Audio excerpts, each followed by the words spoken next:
do for you, which is no problem at all. Okay, and I'll And find then it. I'll let you commence with your whatever you'd like to bring us today. Thank you. Thank you. Disclaimer. The information and education material contained herein is meant to promote the general understanding and dialogue of GANs processing.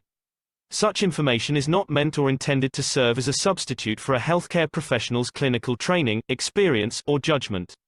For patients and individuals, such information is not to be a substitute for professional medical, therapeutic, or healthcare advice or counseling. For medical issues or concerns, including decisions about medications and other treatments, readers, viewers, listeners should always consult their physician or, in serious cases, seek immediate assistance from emergency personnel. Prescription information, procedures, and use of medical devices information should be undertaken only by properly trained and certified medical personnel. We specifically disclaim any warranties, express or implied, including implied warranties of merchantability or fitness for a particular purpose. Such information is provided, as is, and is believed to be accurate at the time of its publishing, but it is the viewer's job to evaluate the accuracy of any information found in this presentation. Every case presented is of their own experience, applied by themselves for themselves, and it applies to their case only. Every person experiencing health problems should seek professional medical advice and consult their course of treatment with a doctor. The processes of plasma balancing described herein are a natural process which supports the body but does not replace medical advice or therapies one is already subject to.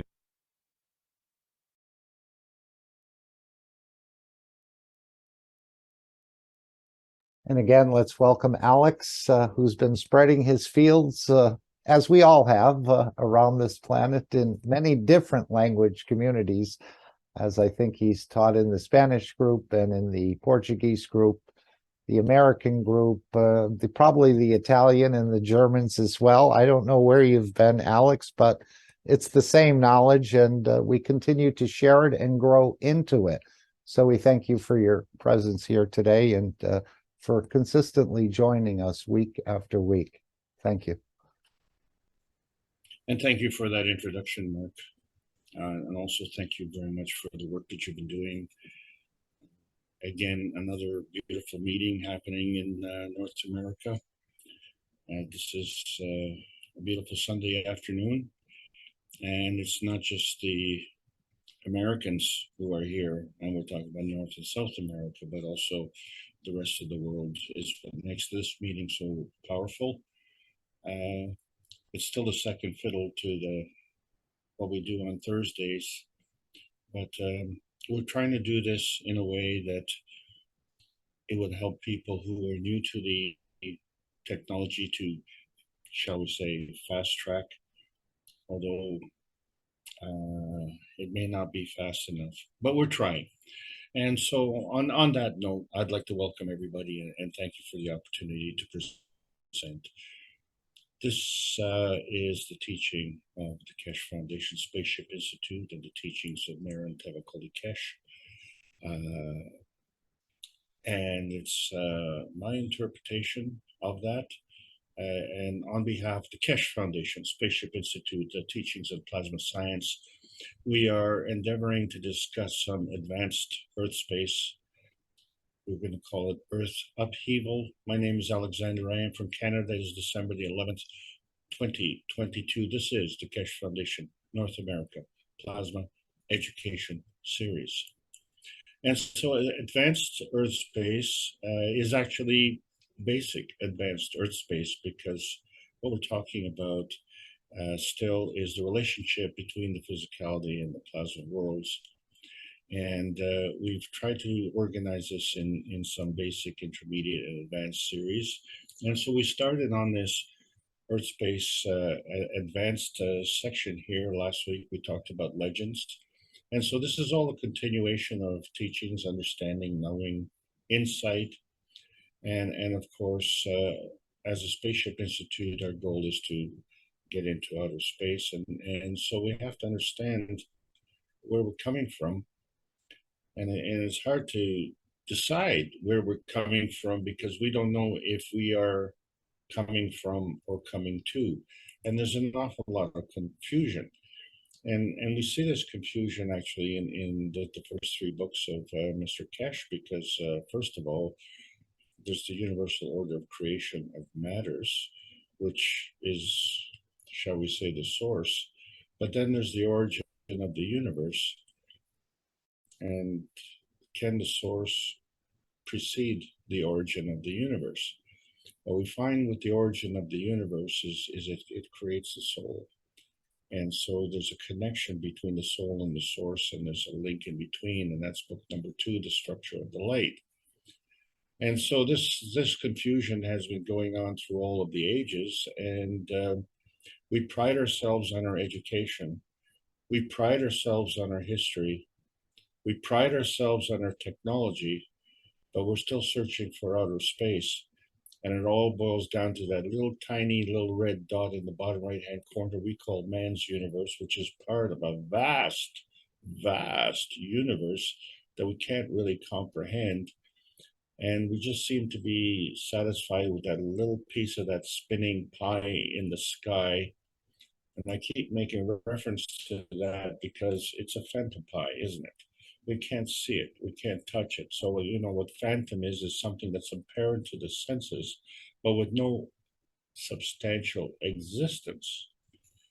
Well, if it has no substantial existence, how do our senses sense this? And so this is the gateway to the plasma science, because we see that the satellites may be that pie in the sky, and we question that. And how these satellites can become spaceships, and we question that. And then we wonder, are we already dream satellites? So we question that. And which dimension is the reality dimension? And we question that. But the real question keeps being asked, and it doesn't get answered. And this is the reason I bring this up, because this is the second time that I'm talking about it in this public session, but we're talking about it from an advanced Earth space point of view, because our perception is now changing. When we ask, what time is it? And then we have to ask, whose story do we believe? Because our education comes from stories, right? And then all the societies and civilizations on this planet know about the Great Flood. And where did all this water come from? And so it makes the picture kind of murky, because there are no real reference points. And we don't want to ask these questions, because if we ask these questions, then we put pressure on people who don't want to answer these questions. But we've come to the point where we have to ask these questions, because we have to know, what time is it? And when we look at our watches, we don't see watches with 2,160 years on it. These represent the astrological ages. And if we divide these by 6, we find that we have 360 degrees. And this becomes very important, because not only is that the number of degrees that we have in a circle, but in our history, 360 days in a year was generally accepted as the length of the year, right? So we said the year has 360 days. Well, we have 10 fingers, so let's make 10 months. That gives us 36 days per month, which now we understand why December is the 12th month, because something's wrong. Someone can't count. And then we find that, wait a second, we had to make a little adjustment. The current year has 365 days, and we're getting more and more precise. And so we had to introduce 12 months. But we find that these months have various number of days per month. And then on top of that, more confusion. Now we have a leap year. And is that the pie that we're looking for? That little pie leap? And it still doesn't answer the question. Not only does it not answer the question how we got here, but it doesn't answer the question of when we got here. But the fact of the matter is, we did get here, because we had a choice and we could have come to all of these planets, but we said, no, not there, no, not there, not there. What we want bountifulness. And so legend has it that, somehow we came to this planet sometime, and we didn't come to Venus and we didn't come to Mars. That's our reference point. So we came someplace in between. And that's how we got here. And we came there because we had a sentimental attachment to it. Well, a sentimental attachment transformed into a physical attachment. And that physical attachment is what we call the reality dimension. But actually, how can that be the reality dimension? Because that's all we're talking about is how we got here in context of having arrived. Well, what about the trip? And what about the launching? And so we find that we really don't know enough about that. So we have to kind of check our history to figure that out. And we've arrived at the conclusion that, that place out in outer space, well, actually, it's not a place. Because when we're dealing with the plasma science, we find that outer space is a method of energy transfer. And so we discuss that energy has to be in motion. It is always in motion. So that favorite question that we have, which came first, the chicken or the egg? And it's fine, to kind of play kids games on that. But really the answer is, in all seriousness, is that neither came first, because in order to come someplace, there has to be a place to come to. And that place is Earth space. And so there has to be a planet to come to. And we've decided that. But you see, we're only looking at it from our point of view. But if we're looking at it from our point of view, which we call man space, there has to be a reference to it. And so that reference comes in between man space and, of course, Earth space. And in both spaces, we find that there are different energy levels and that we can transcend these different energy levels. So we've come to a certain energy level within the solar system, which was our target, Earth. And we manifested here in physicality our man space. So we're attached to the Earth. But we are complex. And not only are we complex, but the Earth is complex. And so we find that our history is not fulfilling in that regard. So if someone is asking you that really puts you on the spot, because you only know what they know, which is what we're taught in school and historically and in our libraries. But in the plasma science, we see that plasma is a kind of energy state. And we didn't say which kind of energy state, because there are different kinds of energy state, and they have relationships. And so this is the formula for creating our point of view. And in our gateway to outer space, we have to find our inner space. And our inner space is based on an understanding of the Earth space, because that's the only reference that we have. And seeing as we came here and seeing as the consequences of us leaving here, these are pretty important things to learn about. And if that is not important, then nothing is important, is it? Really? Because if you don't understand the rules, and there are rules, there are plasma rules, but not that if you break these rules that you would go to jail, because that's a man-made concept. The plasma rules are a universe-made concept, and what they basically do is allow plasma to be absorbed, or it doesn't allow plasma to be absorbed, so therefore plasma becomes a barrier. And how can the same plasma absorb, and how can the same plasma be a barrier? And what are these rules? So we say, okay, there are different energy states and they can increase or decrease. But what is significant is that this increase or decrease can be done by at least an order of magnitude. So that would be at least 10 times, and however many 10 times 10 times 10 that you want to go. But the other rule is that the higher energy state feeds the lower energy state. So we have to keep that in mind, because it's kind of upsetting with respect to our history. That's not the way history worked. And then we see that energy state changes can manifest through natural creation or natural decay. And it is these changes that we need to focus on today, because we find that we have to change in order to keep up with the catalytic reaction of our sun, because we find that the sun is transferring energy to us, but is not consuming itself. What is it that's consuming? Our earth space is being consumed.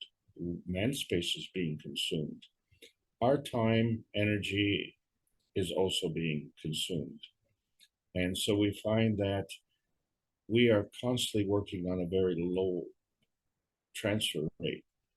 But if we can elevate to a higher transfer rate, then we can find that the rates of change are higher in the plasma state, and not just increased, but increased by many orders of magnitude.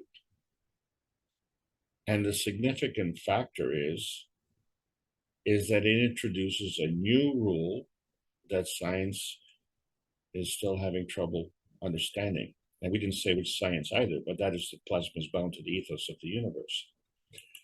And so we talk about that every week, because we only have a small percentage of the population that is aware of this, and not everybody's interested in the physics, shall we say, but a lot of people are interested in the spiritual science. And so when we look at the basic manifestation, we say that energy states manifest from field rotation. And so the speed of the rotation affects the field strength. And so we're going to talk about that today.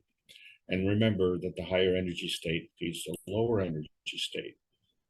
But then we find that there have to be a change in these energy states. And so these changes are affected by other fields.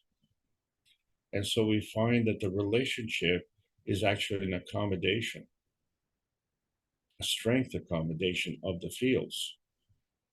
And it's accommodating by the field relations.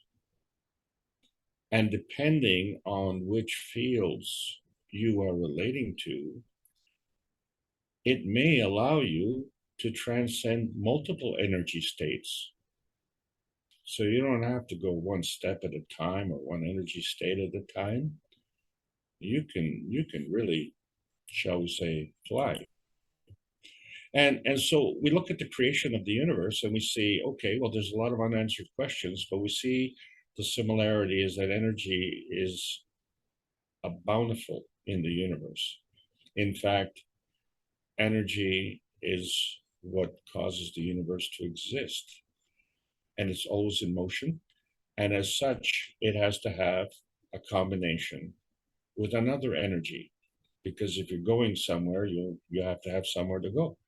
And therefore, if you're going, you could be coming. And if you're going or coming, and to know the difference, really, the most important thing is the charge in the motion. So we got to know if we're coming or going. But if we have different energy states, so we not only can decide to come and go in the physical state, but we can come and go in the plasmatic state. And we see this on the cover of book number 1, because we see 3 different energy states, and we say we see them. They're just phantom energy states, but we can sense them. And then, if we can't believe that, then we have to come up with some way to prove the concept. So, as difficult as it is to prove the concept, maybe what would be more instructive at this point is to disprove the concept that we have. You see, because one of the things that we need to understand is the sequencing of these various energies. And so we can turn on these energies, we can increase them, and we can enhance them. And that all affects the energy feeding, the energy strength, and the energy positioning. And we have a choice in that regard. And so most of us have chosen to steal the energy from others. And it doesn't seem to be a penalty unless we violate some kind of man-made law, and then there's always the possibility of jail. But there is a universal jail, if you will, and that has to do with the depletion of your energy. So in the pursuit of someone else's energy, you actually deplete your own energy. And so this becomes counterproductive. When the universal harvesting is bountiful energy, and it involves not only the self-enhancement, but the enhancement of your neighbor, or shall we say, the reference field that you wish to reference to. And we say, well, when two forces come together, they create these axes of involvement. So we have the x-axis and the y-axis, and those being the two fields coming together, and then they manifest themselves into some kind of field. And so 1 + 1 is actually more than 2, because we have 3 reference points here. And it is from these 3 reference points, we don't lose either one, because there has to be a maintenance. And it is that maintenance that is causing us a problem. And so to maintain our energy fields, we need to bind this energy. But we've interpreted this energy as the binding through deception and double cross, and doing this manifestation of energy at the expense of others. And there's a huge penalty. And so we have to understand, how far back does this go? And is this a recent phenomenon, or is this a historical phenomenon? And, how far back do you want to go? So let's go beyond the chicken and the egg thing, and see that in the beginning, there was a solar system, and then there was the sun, and there were no planets. And in fact, there was no atmosphere and no water. But we know the water was created because all the civilizations talk about the Great Flood. And we see the results because we're living in Earth space. So what happened? What happened in between here? And how can you go in between here if there's no place to go to? So you can say, well, I'm here, but, where exactly are you?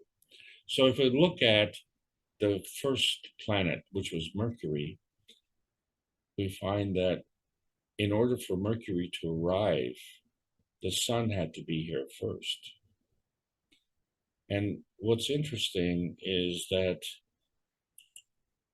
there's a rotation, a planetary rotation.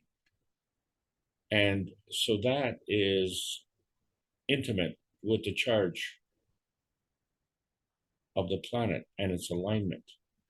And so we talk about the polar energies, and so they're affected by the rotation, by the speed of rotation, and the strength of the field. And so at the core component, which is very important in our understanding, is that we have magnetical and gravitational relationships. And so we say that the electron is the magnetical force field, and it's similar to the PM ticks in the plasma science. And so that would be plasmatic. But then when we look at the atom structure, we find there's an atom-proton relationship, and we say that's gravitational, but in actuality, it too is plasmatic. And so it can manifest as a ray. And so we find that the rays of the PM ticks are basically the same thing. And so on the left-hand side, we have the singularity of the atom, and on the right-hand side, we have the duality of the, on the left-hand side, we have the singularity of the electron, and on the right-hand side, we have the duality of the atom, of which the electron is a part of it. So it's entirely possible then to have a coexistence. So when we look at the stories that we've been told, we have to ask ourselves, whose story are we really talking about?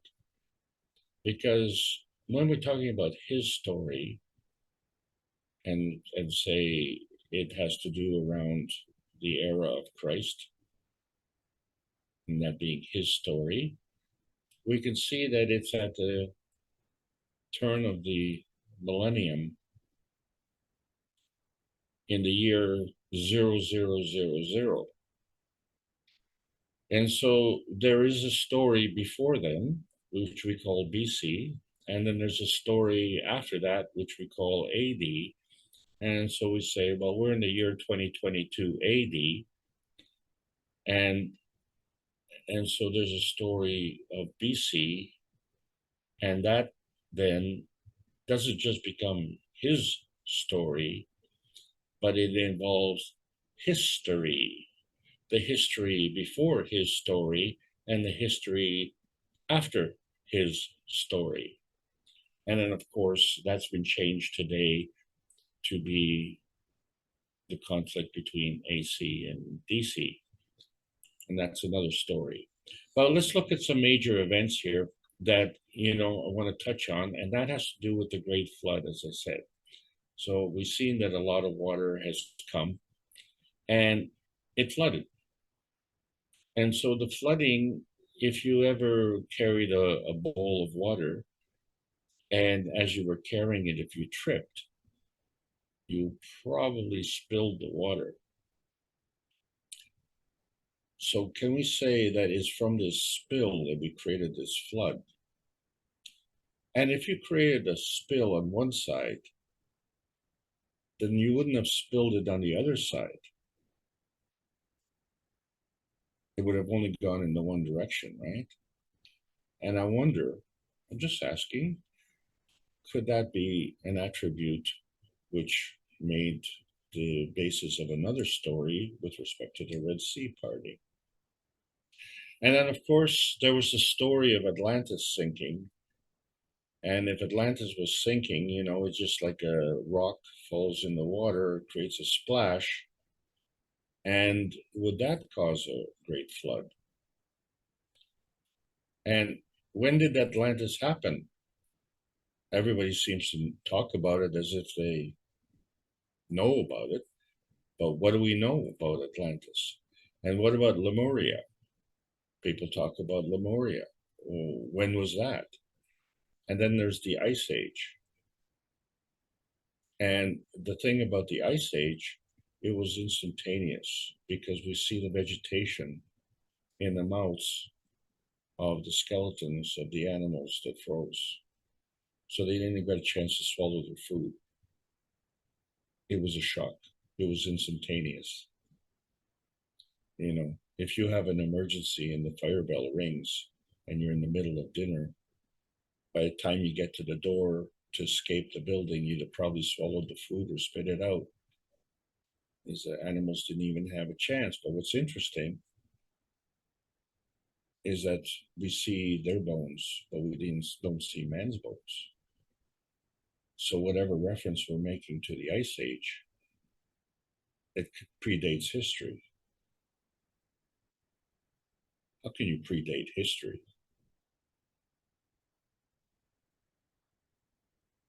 History has to go back to the beginning. But one key component in our history, another one, is, well, actually another three.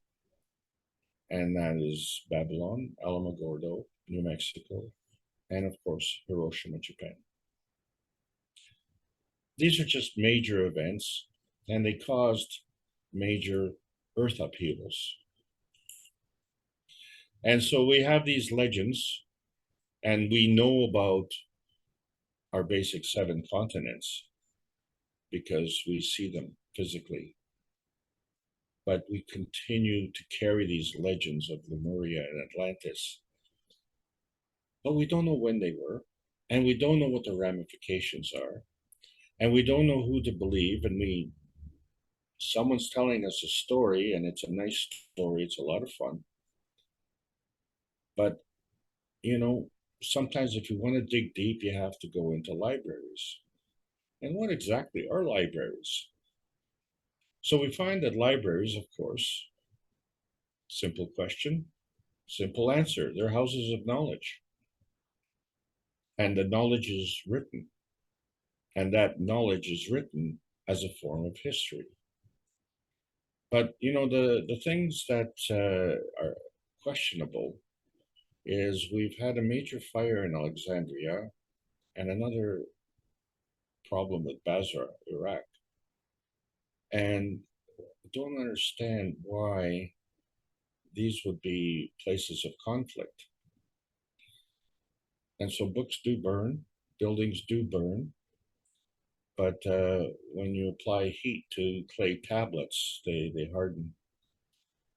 And so we're going to look at what happens with these clay tablets, and we wonder if these clay tablets have a relationship to the Tao Te Ching, and in a timeline, they seem to be comparable. And then we have other very important books, such as the Bible and the Encyclopedia, and then, of course, today's favorite, Wikipedia. But people talk about the Akashic Records. And what is that? And then, of course, fading into history was the teletype machine. And if you've ever been into an old TV station or a newspaper, oh, that's another old technology, newspaper, yes. They have these teletype machines, and the news is broadcast from all over the world. And these machines are just going like a machine gun, and they go so quickly, and they consume so much paper. They actually print out the news from all around the world that the people in the office don't even have time to read the news. So even though the news is broadcast, oddly enough, what they do, they don't have a paper catcher at the end of the printer. It literally goes straight into the garbage because they can't deal with it. But it's not garbage. They need things. So you're a reporter and you need some copy for your news broadcast.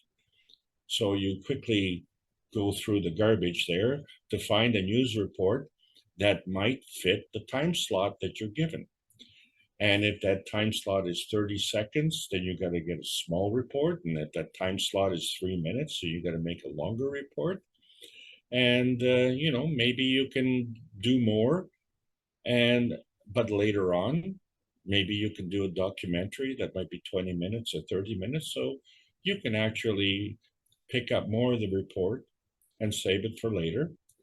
But if you're in a newspaper, you have deadlines. And on the newspaper, of course, you have space, print space. And why am I belaboring this thing?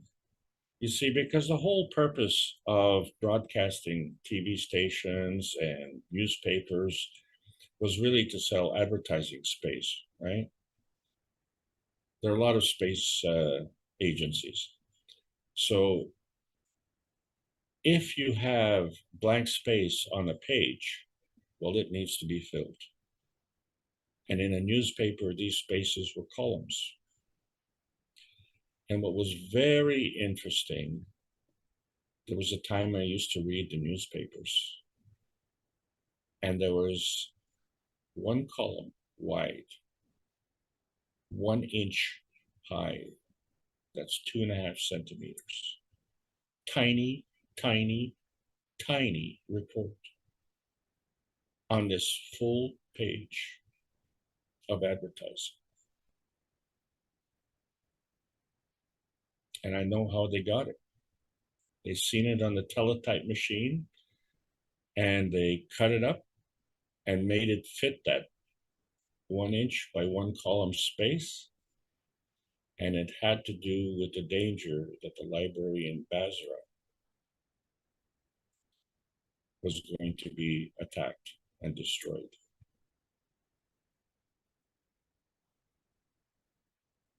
And so you can read about that with this librarian who saved an estimated 30,000 books from destruction. And they included, she says, 70% of the library's collection with some English and Arabic books, and including a Spanish language Quran. And after the library was destroyed, I mean, that's what you want to do, isn't it? When you're at war, you want to, that would be the first thing you'd target. Anyway, the library was rebuilt in 2004, and she was the librarian there until last year. And you can read her history on, Wikipedia. And so history needs to be written, you see. And so we have these machines, these teletype machines that write this history, but all they do is actually transpose what someone else wrote. And in order to write this, you have to have an alphabet. And so the beginning of the machine age with respect to language was the Remington typewriter. And so often you would see on your brand new typewriter a page in there, and someone would have typed, "The quick brown fox jumped over the lazy sleeping dog." And that sentence had every single letter of the alphabet in it. And so that was a way for the salesman or the serviceman to show that all the keys on the typewriter were working. And these keys, we call them the QWERTY typewriter keys. And we see that today on our computers. It's the same keyboard. But this keyboard is totally different from another keyboard, the Rosetta Stone. And the Rosetta Stone, according to Wikipedia, was, here we are in 2005 BC. So that was before his story. Now we're talking about history. And so what it had to do was it inscribed in these clay tablets 2 languages, Egyptian and Greek, and used 3 writing systems: hieroglyphics, Demotic script, and the Greek alphabet, as opposed to the, shall we say, North American alphabet. And so this was the key to the translation. And so we need this. Language is really, really important, isn't it? It's how we communicate. And isn't it interesting? The Rosetta Stone is a clay tablet that was found in ancient Egypt, only a short distance from Alexandria, where that library burnt down. So anyway, what's very interesting is it's, kind of beat up, and knowledge seekers are knowledge seekers because not only do they want to know the future, but they want to know the past, because the past leads to the future. So we have ancient knowledge seekers. And then today we have modern knowledge seekers we call web surfers. But in between, we've had 2 knowledge seekers of note.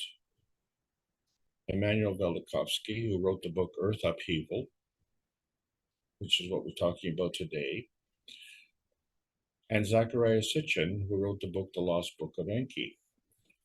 And the thing is that if you go to that wonderful Wikipedia, both of them are known for their fringe theories. And so if you put these 2 books together, you come up with something about the Anunnaki. And so we find out that there's another planet that we don't see in our solar system they call Nibiru. And the ruler of that, his name was Anu, and he had 2 sons, Enki and Enlil. And Enki fashioned himself as a geneticist, and his family shield was that of the eagle, and Enlil fashioned himself as a warrior, and his family shield was of the snake. And what's of important note here is that they had claims of superiority. And so that's a nice story. It's a very good story. And then there was another story within that story about Utnapishtim. And Utnapishtim was supposed to salvage all the beings from this planet because there was a great flood coming. Well, I don't know about you, but I don't know how much time you have if a great flood is coming. But anyway, there's a tremendous similarity between Utnapishtim and Noah and his ark. And when I first heard this story, what was significant to me was, well, it would need a really big boat to float. And if you brought in all the animals 2 by 2, what a mess. What a mess. And how would you do this? And so as a child, I've seen the pictures and everything. And so, that's kind of ingrained in your education. But somehow, someone knew about this flood, and it was top secret. And Utnapishtim wasn't allowed to be told about this. So what had happened, as per the book, if you will, is that Enki told himself, he was talking to himself, muttering, if you will. Maybe he was having early Alzheimer's or something. Anyway, he's not muttering to himself. And of course, Utnapishtim was hiding behind the curtain and heard all the mutterings. And so Enki indirectly instructed Utnapishtim to build the ark and save all the creatures on this planet, and to save them from this really top secret thing that was going to happen with respect to the flooding on this earth. And so we were able to understand this story because both Velikovsky and Sitchin were able to translate the Rosetta Stone, and they were fluent in all 3 languages. And so they were able to decipher the tablets that disclosed this. And Velikovsky in particular was very well skilled because he would fix the timelines. And to do the fixing of the timelines, he had to look at the neighbors. So when we look at the neighbors, there's something funny going on here. First of all, there's the Middle East and there's the Middle America. And when we look at the Persian carpets and we look at the designs, we find that the designs are very similar on both sides of the Atlantic. And we see the representation of the DNA, which is the representation of actually 2 snakes intermingling. And if this goes back to Atlantis, and Atlantis was positioned between the 2 continents, and if Atlantis had indeed sunk, it would have caused a flood, wouldn't it? It would have caused a massive flood. So I wonder if the story of Atlantis and the story of the Great Flood are the same story. Just wondering. And the thing is, we don't know what time it is, right? But the architects of the past were able to ascertain that time. And we go back to these zodiac clocks, right? So when we look at the pyramids, one has to question, would you build the pyramids in the middle of a flood? And if you look at the erosion around the base of the Sphinx, that's water erosion. And look how high it is.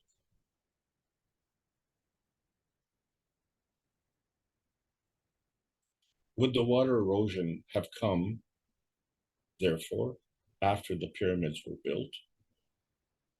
Which means that the water erosion, the flood, came after the pyramids were built,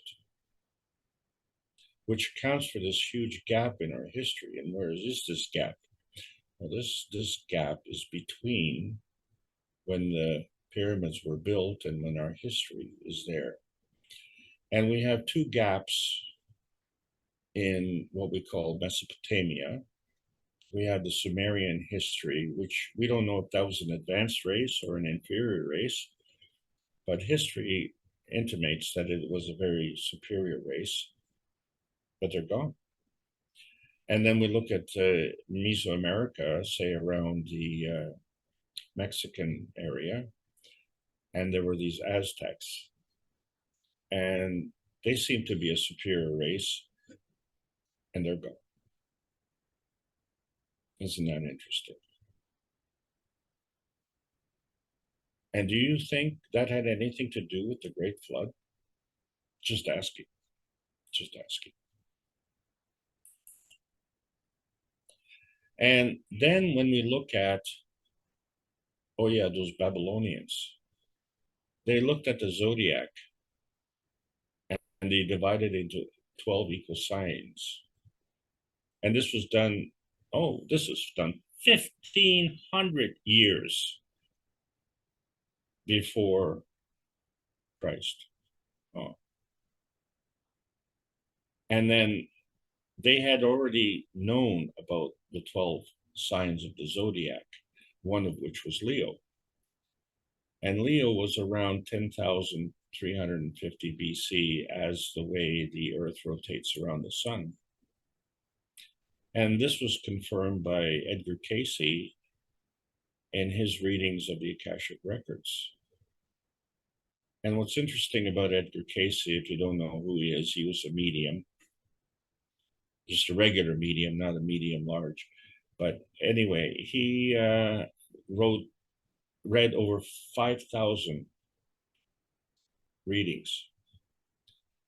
And as I mentioned in the past, if you're talking about some kind of proof, you have to look at the consistency. And there was never a conflict of references, not in history, not in relationships, nothing. It was all consistent. There was never a conflict. He never read two histories for two people that conflicted. There were many cases of two histories at the same time with respect to the neighborhood, one being the neighbor of the other. But the Babylon has another factor that we're going to look at, you see, because now with the plasma science, we understand how the other planets followed one by one. So each one came the way Mercury came. And so, we looks like we came in third place here. And that's pretty good. But what's interesting is, of course, they don't all rotate on the same plane. So, and in fact, they don't all rotate on the same direction. Some, in fact, rotate faster or slower, and some rotate in the opposite direction. But they all orbit the sun on the same plane. They all orbit the sun on the same plane. And so to explain this, we have to look at the relationship between the neutrons and the atoms. And we find that the neutron is an independent initial fundamental plasma, and the atom is a proton, electron, marriage, and there's a difference in mass, and this is the decay process, which causes a release of these PM ticks. And the release of these PM ticks is the launch of the rays. And we haven't specified which dimension, because there are many dimensions, and all of these dimensions are representative of field strength. And so we see that the field strength is determined by the amount of the magnetic fields which are transferred from the large twin plasma of the proton to the smaller twin plasma of the electron. And not only, because there are emissions and there are absorptions. So the emissions being the launch field and the absorption being the landing field, we didn't say where they are. And we didn't even say if it's plasmatic or physical. But these emissions and absorptions travel at light speed. And we didn't say which speed. We didn't say which light, because we can't see it. What we can see is the physical spectrum. What we can't see is the plasmatic spectrum. And what we certainly can't see is the bond dimension, which in science we call the covalent bond, which bonds atoms together. But since we can't see the atoms either, this becomes a real problem. And that bond is the reality dimension. And so if we can't see it, we can't understand it. And this is the problem with PM ticks. They're feeding packs. They feed us energy, and they travel throughout the universe. And so they carry this aminogen characteristic, which manifests itself on Earth space. So we've already agreed that Earth space has to be here before man space, and then sun space has to be here before Earth space, and solar system space has to be here before sun space. And so what are we talking about with respect to this great flood? How did that happen? And so we see that an energy had to be applied. And so it's that higher strength energy that feeds the weaker strength energy. So that's the plasma feeding rule.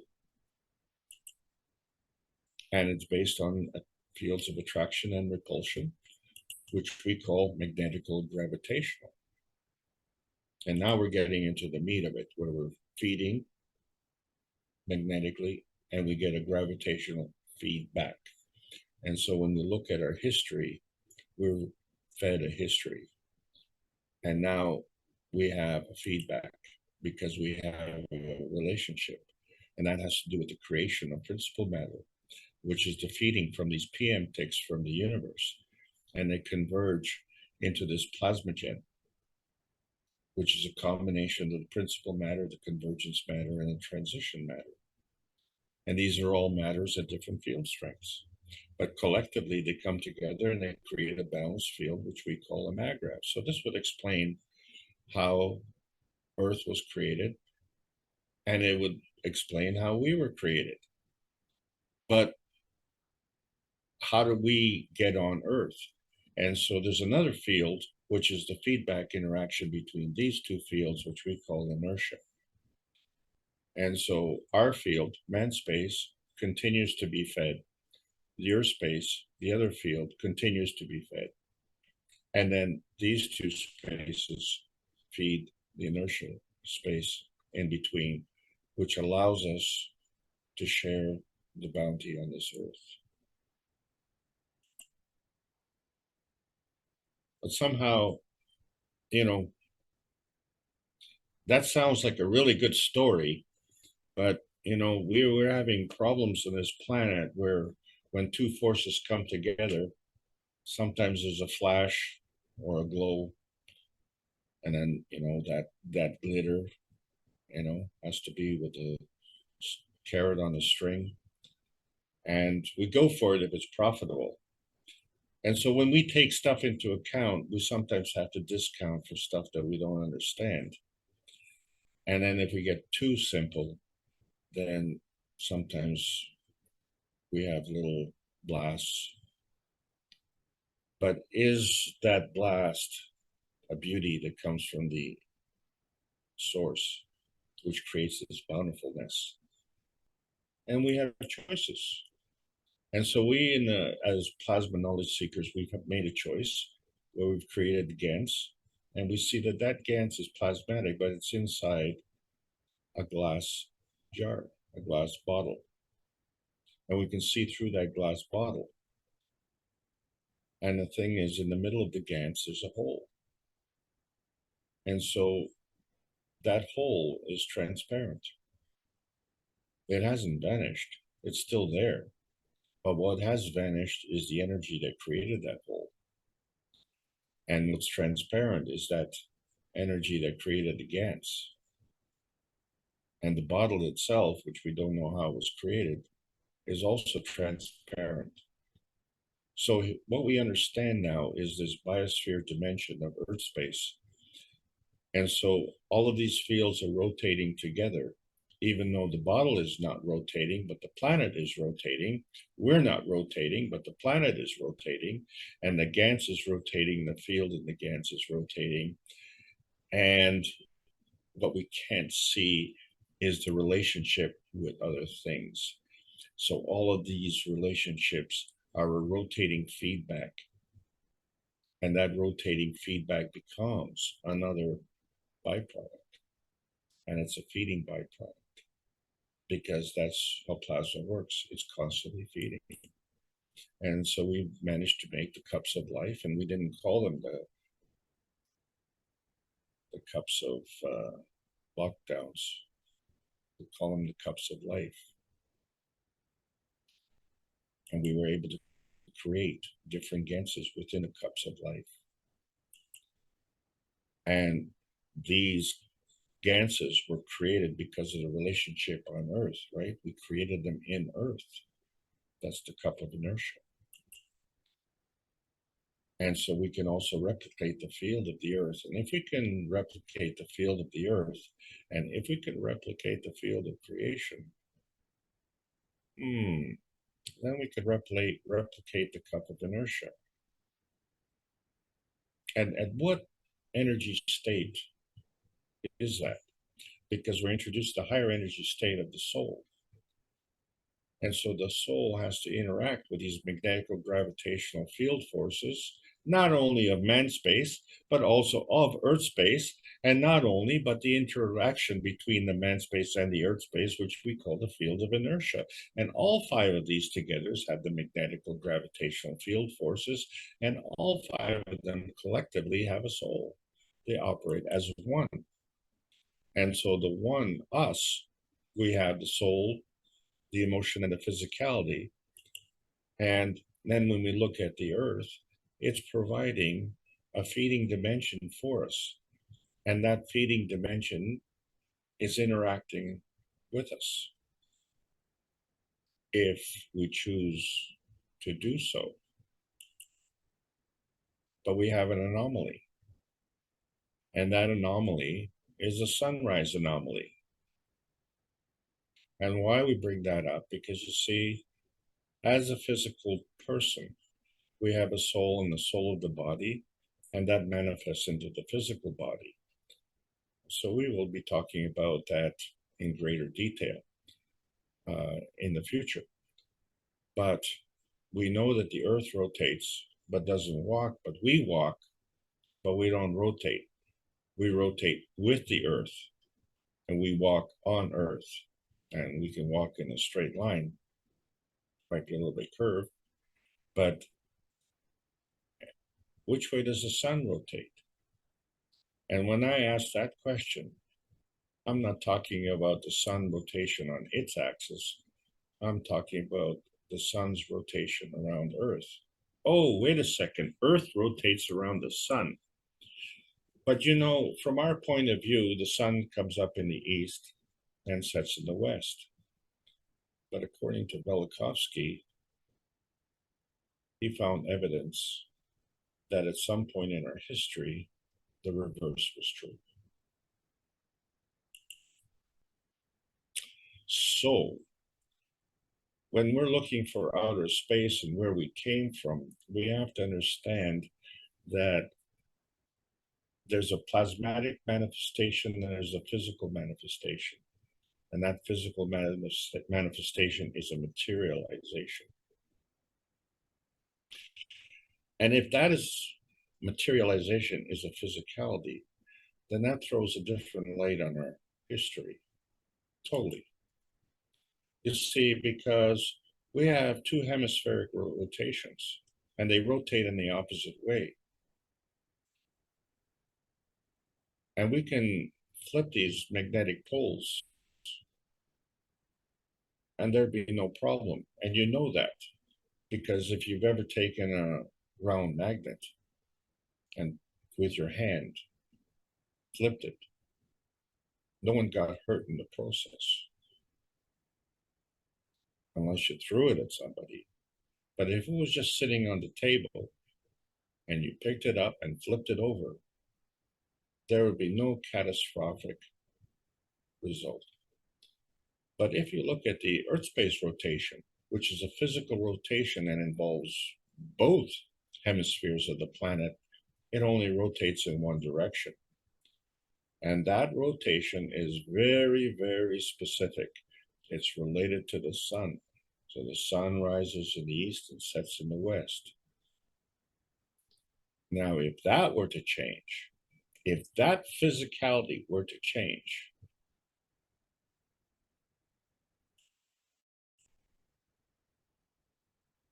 wouldn't that create an earth upheaval? You carry a bowl of water and you trip over the carpet. Wouldn't that create an upheaval? Wouldn't you spill the water on the floor? And this is what Velikovsky found. And in order to get to that point, he looked at the calendars that we have, and we found that the way to do that is you have to look at your neighbors, and there was a 700-year difference. How can two neighbors have the same history and be 700 years apart? So somebody is fudging something, isn't it? And so the question is, do you move your history forward 700 years to catch up to your neighbor? Or does the neighbor move their history back 700 years to be in alignment with you? Or, somewhere in between. Maybe it's, 350 years forward and 350 years backwards or something like that. And so this is all done by comparing neighbors' histories and comparing the stories. And then you ask yourselves, all the neighbors had a great flood. And if the magnetic poles flipped, which we know they flip because we can see the alignment of the charges, but that didn't cause a catastrophe. If the axis poles flipped, that would really cause a problem, wouldn't it? And is that possible? Well, we see that these planets in the solar system are positioning themselves, and their location is specific, and they rotate around on an orbit around the sun on a specific unseen orbit. And yet they all rotate on a different axis, although the orbiting rotation around the sun is on the same plane. So therefore, it is possible. It is possible to change the physical rotation. And so we can see that. So what's our problem in understanding?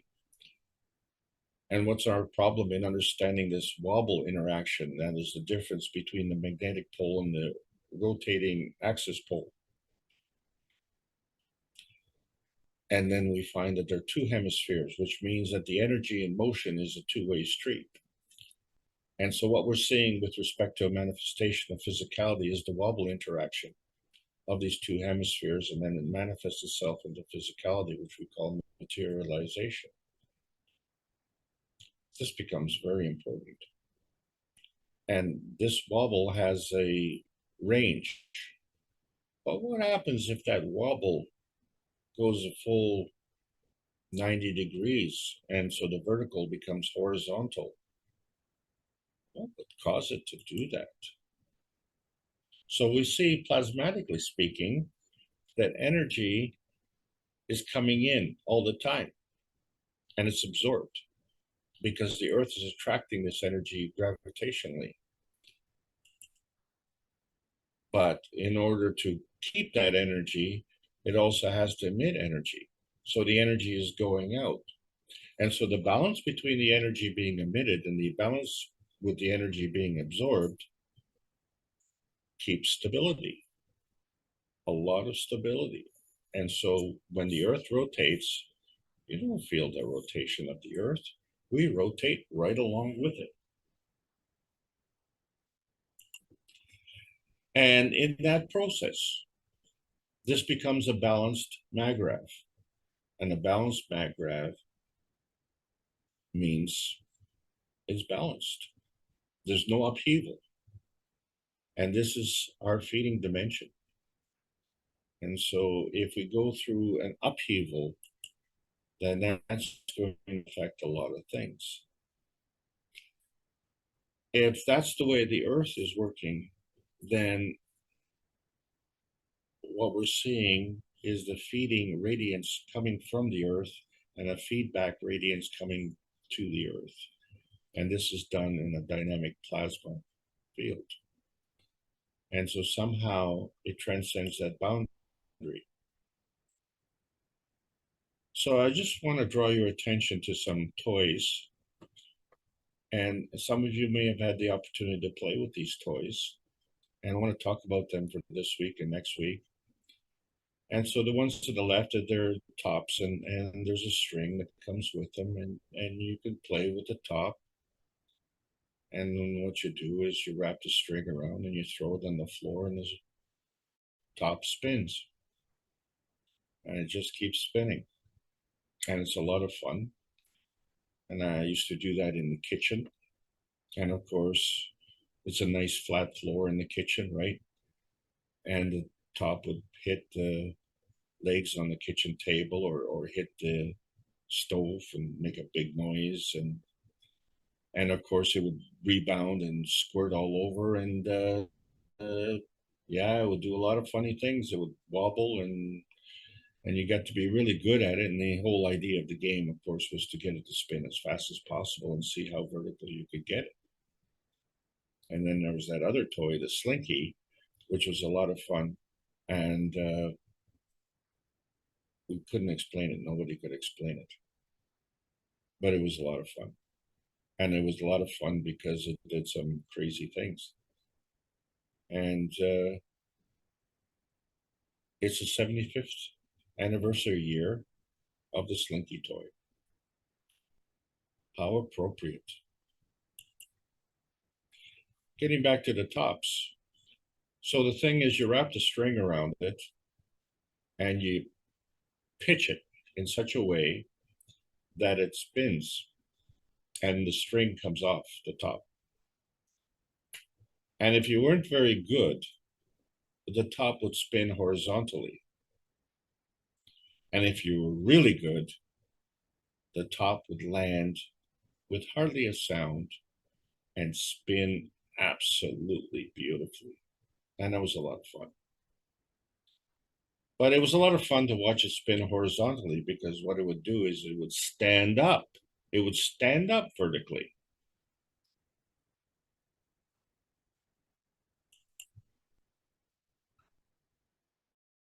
So if we doing it properly, there'll be a lot of wobbling in the spinning.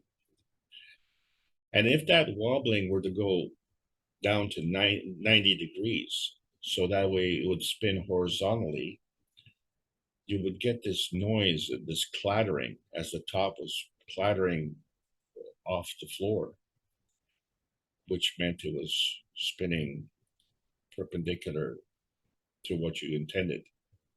But then it would stand up, and it would stand up vertically.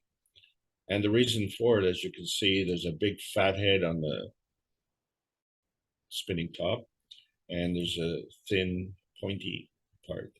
And so it would spin on the pointy part. And that was kind of fascinating, isn't it? Because we always know that the big stuff is heavier than the thin stuff. And here was a top with a fat thing spinning on a thin thing. But it would always stand up. And the reason for it is because it only represented half the hemisphere. If you could represent a double hemisphere in physicality, and then if you did the flip, you could choose to stand up or to stand upside down. And it would all depend on how you deliver this. But this is almost impossible to do in terms of physicality, because you would have friction on the floor. So you would have to lift it up off the floor to relieve the friction. So therefore the spinning of the bottom top, upside down top, the spinning of the upside top would be of the same field strength. So it could like levitate, I guess. But what we're talking about is the physical spinning. And the thing about it is that unlike the rotating hemispheres in a plasma condition, from the point of view of the pole, if you're looking at the North Pole, the plasmatic rotation is counterclockwise. And if you stand on the South Pole and you look down, the plasmatic rotation is counterclockwise. The physical rotation is in one direction. So if you were able to stand on the pole in the physical direction, you would see the sun rise in the east and set in the west. But if it was to flip over, the rotation would be the same. And then what would happen is that the sun would rise in the west and set in the east.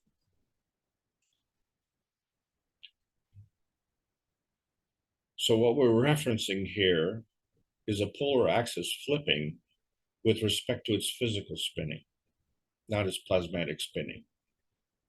And so this is what Velikovsky talked about in his book, The Earth Upheaval.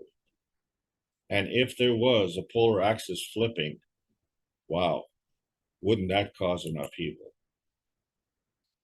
So, we see that, we can have a relationship between the horizontal and the vertical transmissions. And so we can do that within the one plasma field, but we can also do it with other plasma fields. But the thing is, which plasma field are we talking about? And which relationship are we talking about? And can we talk about a plasma field relationship with another plasma field relationship and a physical field relationship? Can we do all of that? Well, obviously we can, because we have the proof of concept. The scientific community knows very well that there's a conservation of magnetic fields and a conservation of energy. And the spiritual community, well, they can't prove it, but they make you believe. In the plasma science, we bring the two together, we add to this knowledge. And so that would affect the rate of change, depending on how we understand the principal interaction. So the interaction is a two-way street. The interaction is energy in motion. And then the question is, what happens if you flip one or you flip the other, and which one would do the flipping? Well, clearly, the sun is of a higher energy state, and the earth is of a lower energy state in relationship to the sun. And if there's going to be any polar flipping, it would be on the Earth's side. So now we understand that there's a feeding radiance and a feedback radiance, and then we can use that to interact with other plasma fields. And this interaction is the reality dimension. And we're using this reality dimension with respect to our space program.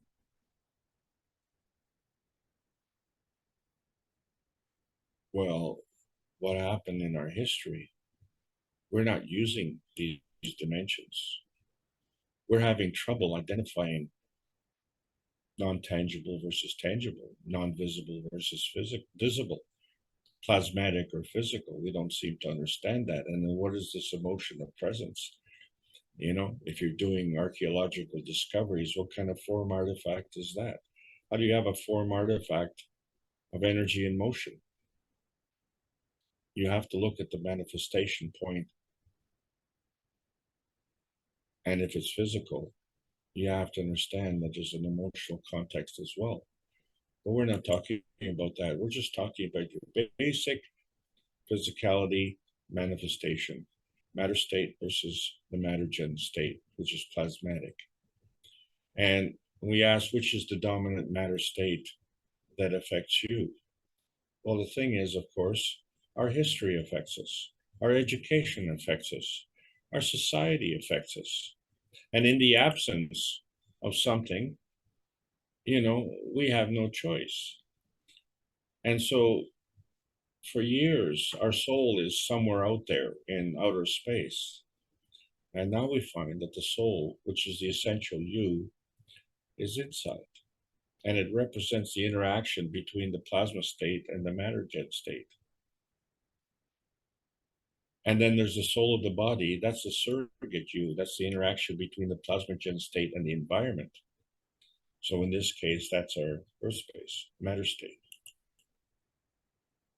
And so when we look at these relationships, the key point for us is the soul of the earth relationship.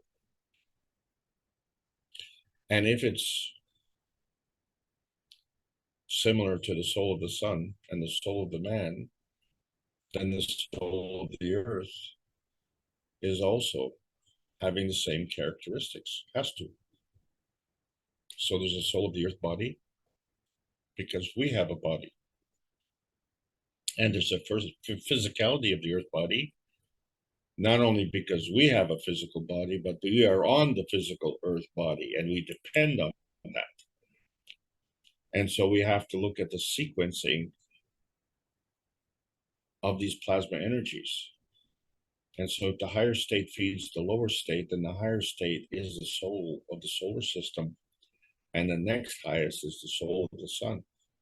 And when these two come together, the next highest is the soul of the earth. Okay, so now we're getting somewhere. So now that we have the soul of the sun and the soul of the earth, now we can attract the soul of the earth body. Okay, now we begin the manifestation process. And we can take it another level, a lower energy level, and take the soul of the earth body and hook that up with the soul of the sun and manifest the physicality of the earth. Now we have a place to go to. Now we can go to earth. But we still don't understand the plasma science because we have imposed limitations.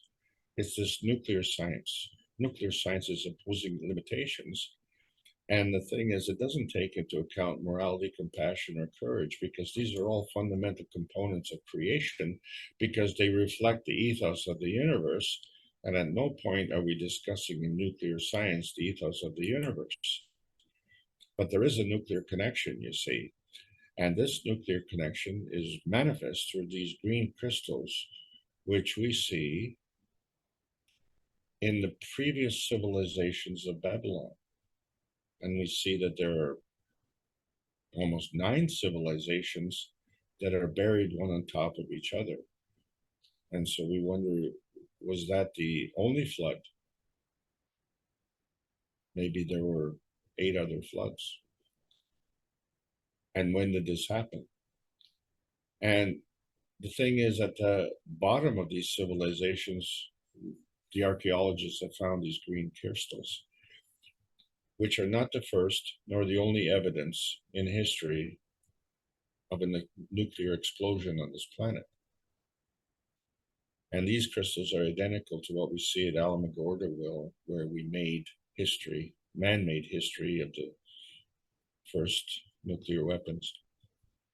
And of course, Hiroshima, where we made man-made history of the first use of nuclear weapons on man. Man-made weapons on man. And so if these were the first man-made evidences, then the previous evidences, well, they were not man-made. Or were they? And so when we talk about heaven transcendence, we see that we can go through different energy states, but the limitation on this planet is limited to the speed of light. And so we see this light on Earth, but we see the same light in Mars. Now, interestingly enough,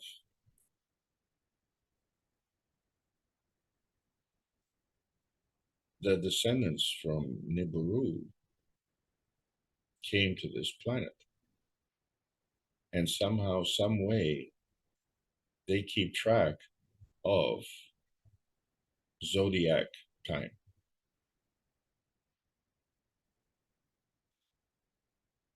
That's not plasma light. That's physical light. So what we're talking about in plasma science is that we're talking about some speed, some nebulous speed that's faster than Earth light, faster than Mars light, and faster than Nibiru light. And if we use that energy level as part of the Peace Stone, we find that this becomes a very dynamic Earth body, which is regulated by the soul of the Earth body. And we are on this Earth body with our soul of the body. And so there's an interaction. And so now we're seeing the significance of the Earth space. The Earth is the chosen, bountiful one. And it's a biosphere of peace. And it's looking for freedom and emancipation also, because the universe is normal. And so we need to understand that our existential crisis defaults to the harvest of the plasma energy of the plasma universe. And so if you wish to pursue those books, and if you wish to pursue that history, there's a story, and that story comes to a conclusion. But what bothered me when I first learned about those stories is that there was no conclusion that matched with our science. There was no way to explain, and the relativity of it. But what we have is an understanding now of a landing point, and that is to say, we arrived. This planet arrived, and then we arrived. And then Anu arrived. Anu being the, shall we say, the ruler of Nibiru. And then we were enslaved. And we weren't very good slaves. So then we had to be washed away. And you know that we had to be washed away because Utnapishtim was making preparations. And then somehow we came back. And so there was a historical modification. And in that regard, we see that the warmongers prevailed. And the scholars of ancient history were deceived. And so all we see in our history is based on physical materialization. And there's nothing wrong with that. Because you know what? It proves the limitation of our history and the error, because whatever was done on a point of energy binding, lying, cheating, etc., at the expense of others. Which is why on this planet, the pursuit of happiness is basically a launch field failure. We've never launched a rocket into outer space.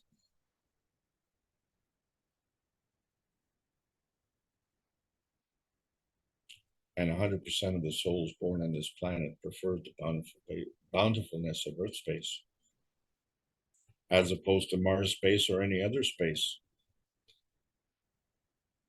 Even Nibiru space.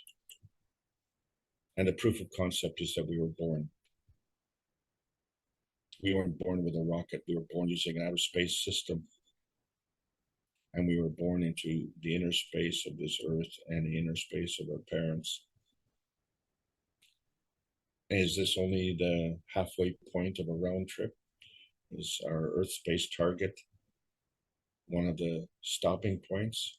And did we come here, shall we say, pointlessly?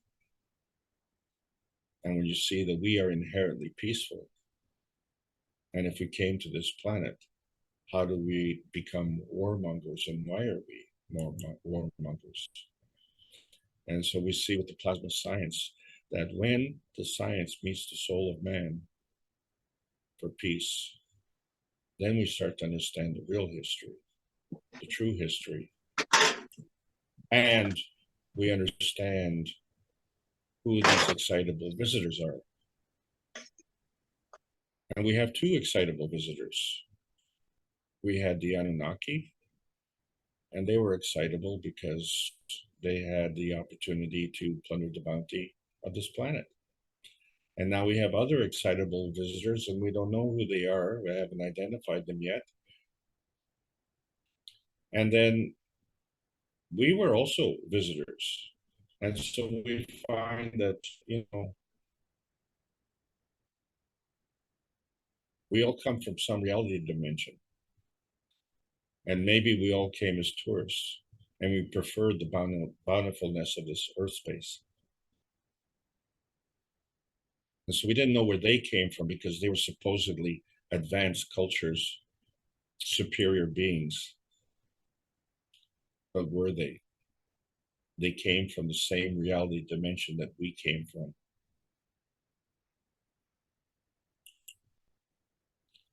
We know that. We're in the post-September 22nd, 2022 timeline. We now can make choices from the transmutation of outer space to the bountiful space of Earth space and beyond. And there's a graceful space in between that involves peacefulness. This is the Keshe Foundation Spaceship Institute, Teachings on Plasma Science. We're calling all Earth space patriots. There's a World Peace Treaty. Sign it. Because the Earth has many overlapping fields, and these fields represent life with freedom from boundaries or abuse. If we don't understand what we're doing, we need to understand our history in the proper context, because this helps understanding our purpose of creation.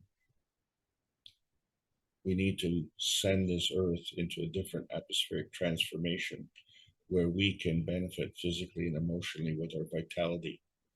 And so this transmutation comes from a transparency point to a manifestation point. And it represents the bountifulness of this universe. And it's part of the healing process of the inner space of the Earth space, you see. And it connects to the nebulous point of the universal inner space of freedom. There's a total conflict with what these fringe theorists have put forward. Earth has legends, and Earth had upheaval. And the combination and understanding of those two will sort out man's morality.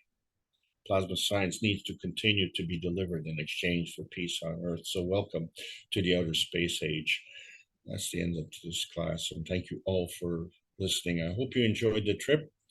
And over to you, Mark. Thank you very much, Alex. Take a deep breath, and we'll be back to you in a moment or two while we ask if there's anyone here for the first time. I see Angel, and I saw this fellow named Ad. So without putting you on the spot or anything, if you'd like to open your mic, and maybe you've been around the Kesh Foundation for a while. Angel, are you able to hear me? Just tell us where you're from, how you found the meeting or the foundation. And then there was Ad, I think, well, he had a different name, maybe Gallup knows. Was that the Ad from Holland meeting? Would you know, Gallup? I think his last name was Shermans. But I think he dropped out at this point. Mark, in fact, Angel Cuesta is a man, not a lady. Okay. Well, the Ad in Holland is a man. So I don't know what the full name is, but no problem. Was just checking. Ángel, ¿deseas hablar?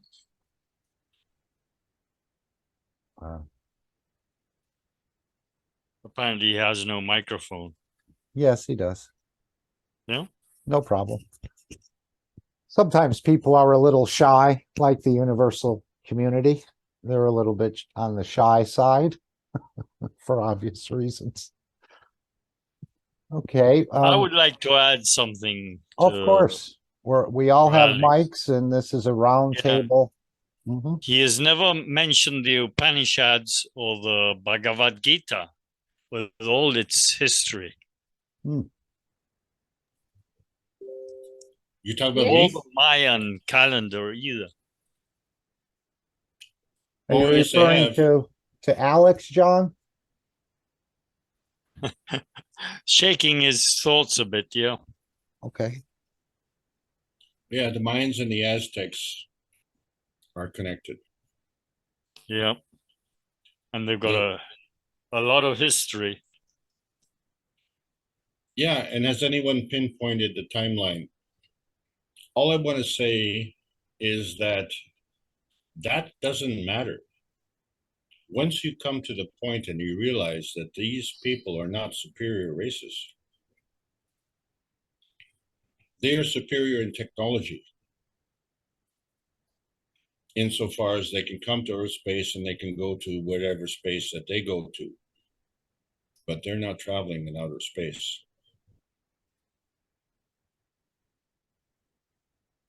Distances and time doesn't exist.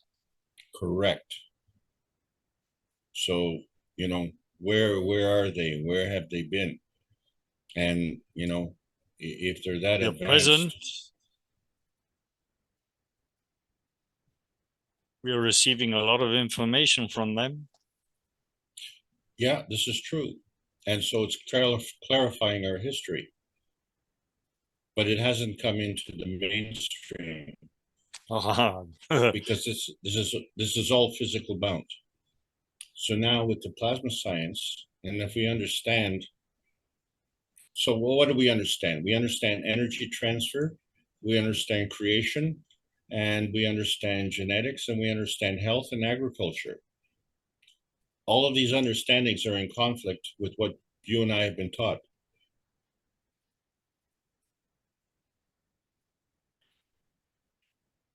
We have been taught about, 80 years ago, that atomic bombs, and apparently the atomic bombs are just 0-point energy explosions. They're not atomic bombs. Well, it doesn't matter what we've been taught. Yeah. What matters is it limited our capabilities.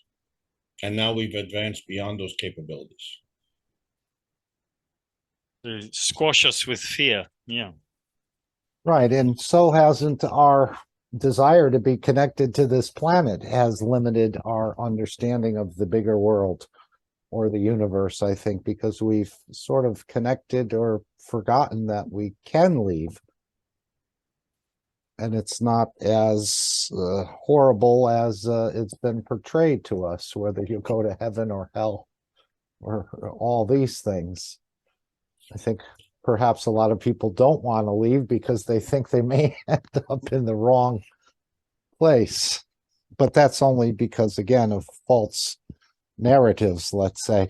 Alex, are you going to be packaging these presentations up when you start to teach across the universe, or there may be a better method? I was hoping we could come to the point where we could just absorb fields of knowledge rather than this seems like the harder way to go. I'm trying to understand what you're trying to impart.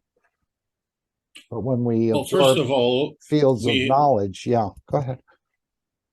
Well, first of all, we have, most of us in this panel have hundreds, if not thousands of hours head start.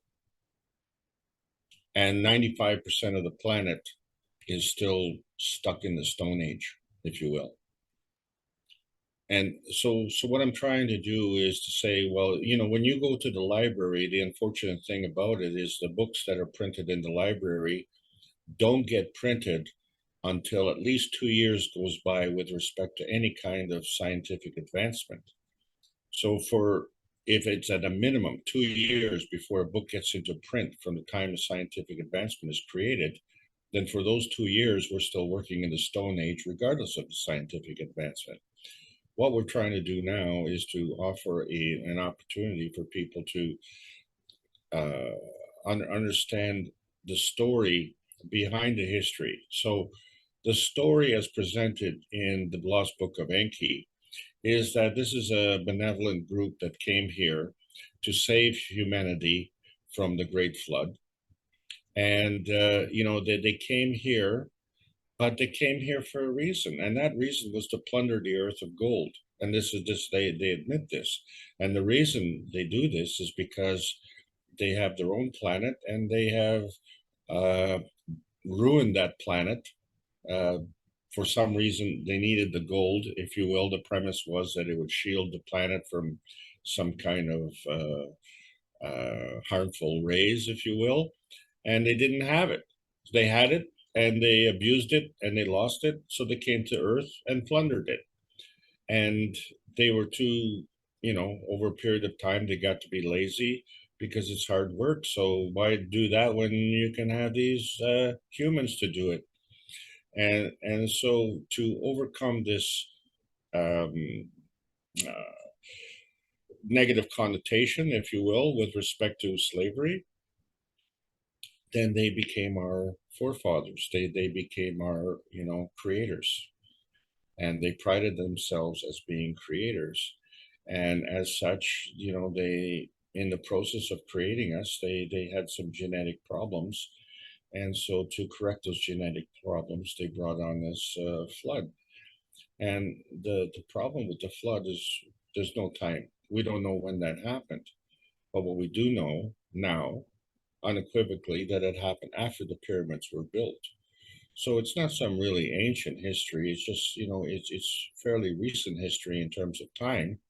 If our main history is 12,000 years, then within that 12,000 year period, this history, and we have this huge gap in the Sumerian history and this Mayan and Aztec history, uh, and and yet Christopher Columbus claims to have discovered America. And when he discovered America, he found all these Indians here. Well, that kind of really undermines the word discovery, doesn't it? You know, if I go to a sports game and I find people there, what would you say? Oh, you discovered people. This is the kind of ridiculousness that we were taught, and always used to frustrate me because, you know, you make a conclusion based on some kind of stupidity, really. And, how can you claim a discovery of America when there were people here to greet you? Why doesn't our history discover where these people came from? How did those people get here? We don't discuss that at all. All we do is we fight. And so the history gets written by the victor. And if that's the case, then when we look at the Lost Book of Enki, Enki was the victor because Enki had a fight with his brother. Well, there are many cases in history that discuss this, and they're in all the civilizations. So this common relationship of a ruler, two brothers fighting, and the flood, these are common things in all different languages. And then we find the history with respect to the nuclear engagement. And if there was this kind of nuclear engagement, and if it was done by the superior race, well, they're doing the same thing that we're doing. That disqualifies them from being a superior race, don't you think? What do you think, I Mark? think the whole story is poppycock myself. Well, of course, it's a great story. So, but why was this great flood? And did every single community on this planet get flooded?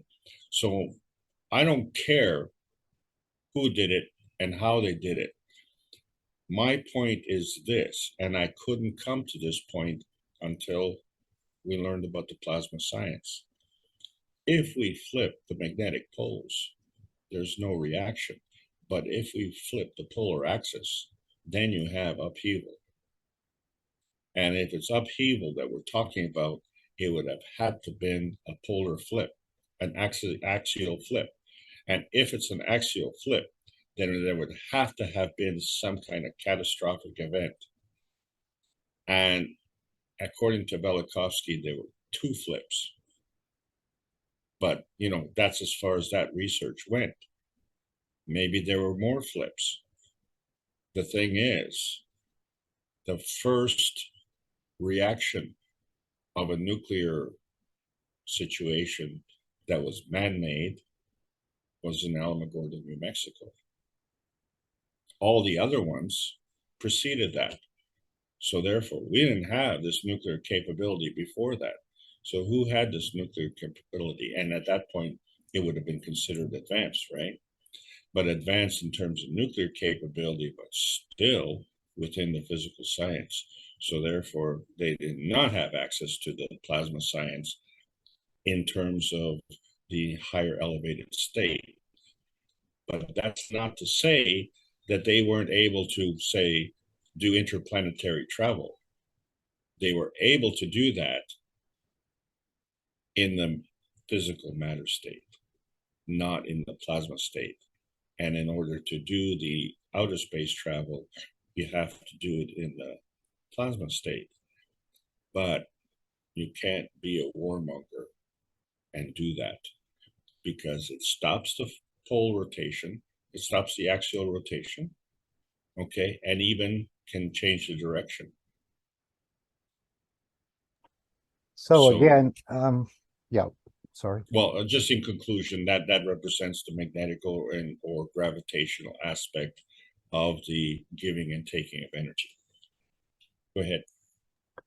No, I wanted to play this 1 or 2 minute clip of the end of the workshop or near the end of the workshop where I think Mr. Kesh says, if I started teaching about the time that this planet started its creation from a speck of dust, he said, we haven't even reached the first step yet. So there's got to be, to get to this totality, there's got to be a different way of teaching, let's say. But let me just play this 1 or 2 minute clip here. Oops, sorry. I didn't share the screen. I need to share the screen. Okay. Not that you really would hear that. You'd still hear it, but I didn't need the screen shared. Okay, let's just play this 1 or 2 minute clip. So the Earth has been here for 1 billion. I don't know how long it takes billions of years, just like with a star, it starts with a speck of dust, and then maybe over billions of years, it actually, when it absorbs enough fields, it becomes a star. So he said, if I started teaching at the point of the conception of the Earth from this little speck of dust, he said, we haven't reached the first step yet. See if you hear the same thing I thought I heard. Would your child will be, or child of your soul, which you led to the creation of an interaction of the fields, decides to live in this universe, but its field matches another universe, and you go to the universe to visit or make contact with or be in touch with. We have a lot to learn yet. I can spend the time since the creation of this planet till now to teach from now on to the same time lapse, and it's still just scratch the knowledge of the creation and not even get to the first step. Did others hear what I thought I heard? That over billions of years, if he started teaching, we wouldn't even get to the first step yet. So there's got to be a different way of understanding, absorbing totality. As I see it, it can't come through this method, or maybe it partially comes through this method. But I think it's going to be coming through the absorption of fields of knowledge, or the soul of the field of knowledge in some sort of way, these creator rays or something, because if it would take billions of years to get to the first step, this method won't get us too far, and we haven't gotten too far. I mean, Okay, but let's be encouraged. yes. Okay, because the history that I was talking about in roughly is a 12,000-year history. And when you were a child, you were taught a certain way. You didn't know about plasma science. Now you know about plasma science. So within your lifetime, you have been able to go from the physical science to the plasma science. So if we want to speed that up, we've already gone from 12,000 years down to, let's say, 50 years, right? Just to say on average. So this is a massive accomplishment. And, you know, we've had to do this in the face of this total onslaught for all of history that has indicated that we are inferior. This is beyond our capability. And it's not. And now that we know this, now we can pursue this. But, you know, what avenue do you have to be able to pursue this? So the physical way is, rightly so, like what you said, is the slow way. So what has changed? How come now we have gone from a 12,000-year learning curve, which was, you know, severely inhibited, to a single lifetime learning curve? And can we go to the next step? Can we do that within a matter of a few years? And if we do that, then certainly we're going to have greater capability, right? So it's just that, you know, when you're doing by word of mouth, and it's interesting how the history has been preserved. And so when you look at the history of the Mesoamerica and the Middle East, and you see the same pyramids, you see the same DNA, you see the same clothing, you see the same artwork. And these are supposedly, you know, cave dwellers. How did they communicate across the Atlantic? Right now, we're the cave dwellers because so many of us are, you know, seeing the benefits of selling our homes and moving into condominiums, which are really nothing more than, you know, modern day caves. And we seem to see that as an advantage. I personally don't see that as an advantage, and because I've done both. And you know, if we're going to move on, we have to start using higher energy levels. That's the key. So if nothing else, as far as I'm concerned, this Advanced Earth Space series is the springboard into the plasma science for the average person who doesn't have the knowledge that I have, and even the knowledge that you have. And you have a tremendous amount of knowledge because you've been with me on this trip. So that knowledge is available, and so that they can go that slow route. But once you look at this and say, well, why did we do this slow route? You see, well, there were ulterior motives. Well, why would they do that? If you're asking the question, why would they do that? They have to ask the same question. Why would they do that? And if you're telling me that they're using advanced technology to come from their planet, which they ruined, and come to our planet and steal from us, that doesn't change their action. Ruining our planet to save their planet, which they ruined in the first place, doesn't change the game. All it does is it excuses their delinquencies, their misconduct. And then, with the claims that it's a superior race. And is it affecting us today? Of course it's affecting us today. Because why? We're on the verge of another flood. Right? Hopefully a flood of knowledge this time. Well, this is the H2O type. There you go. Danilo, he has his hand. No reason to put your hand up, Danilo. Just come in when you feel it's right, as well as everyone else. Did you want to say something? Yeah, I want to say something.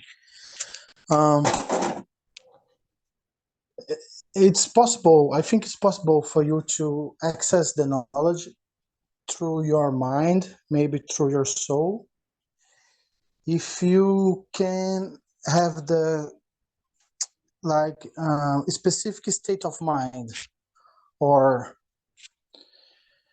sometimes before sleep I keep thinking about everything I learn on physicality.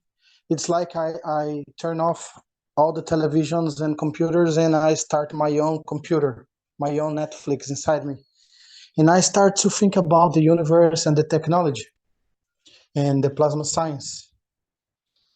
And if you sometimes when I go sleep with this kind of thinking, I keep my mindset. And when I dream, I have so many teachings in my dream. Sometimes I can remember part of it, sometimes I can remember almost nothing. If you are with a good mindset, you can be aware simultaneously. You can be between both states of sleeping time and awakening time. And you can realize all your dreams. It's like you are sleeping without sleeping, And I'm not saying that it's 100% correct, everything that I learned in this process, but is one tip I want to give you for you guys. There's a way you can do it. I know people that can do it better than me. They can dream dream without dreaming, and they can have access to other realms and be here at the same time. So I just want to open this topic, because you talk about learn slowly because of the physicality. I don't know if you can talk a little bit about this, Alex. Thank you, guys. Can I say something in here? Please. It is, I don't know, is related that way or not. I have little experience, some of those, I have some vision, very little, and in dream too. I think so. In the future, all advanced race, they don't talk, they don't uh, study Verbalize. like us. Yeah, but they understand each other emotion. So maybe someday we will go that level. But I understood whatever I saw or feel is like understanding each other emotion. So that way they learn. So they don't have to study or those kinds of stuff. It is my experience. That's it.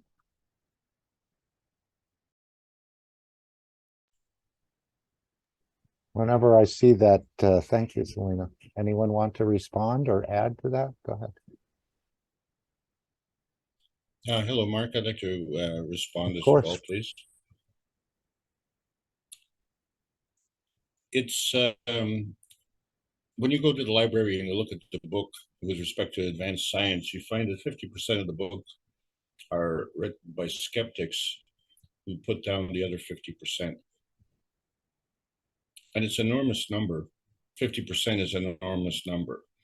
And, you know, basically what they're saying is that, you know, everyone else is a fringe theorist.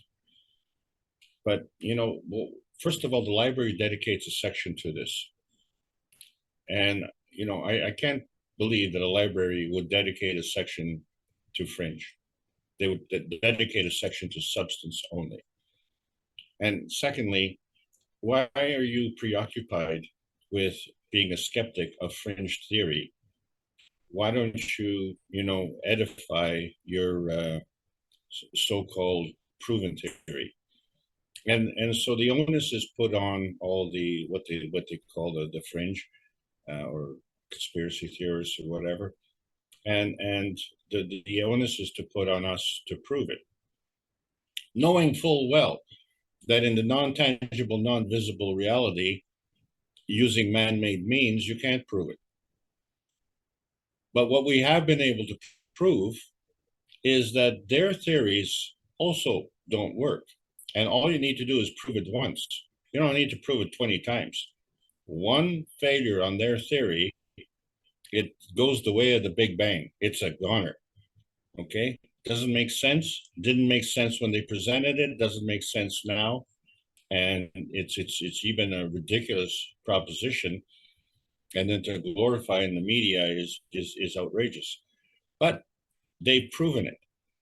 And so if these skeptics, we have to reverse the game and put it on them and say, prove that your theory is correct.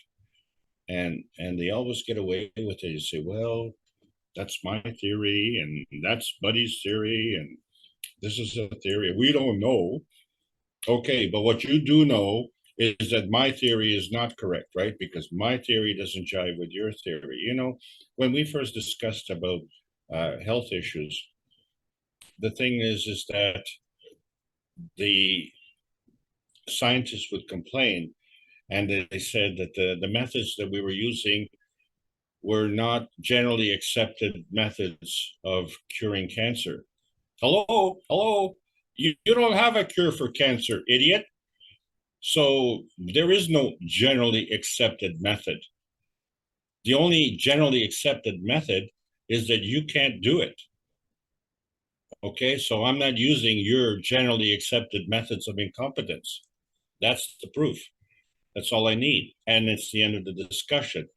So let's turn it around 180 degrees and look in the other direction. Now we've arrived at a point where we can do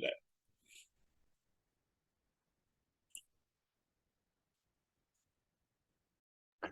Okay, would someone else like to raise a question or come in?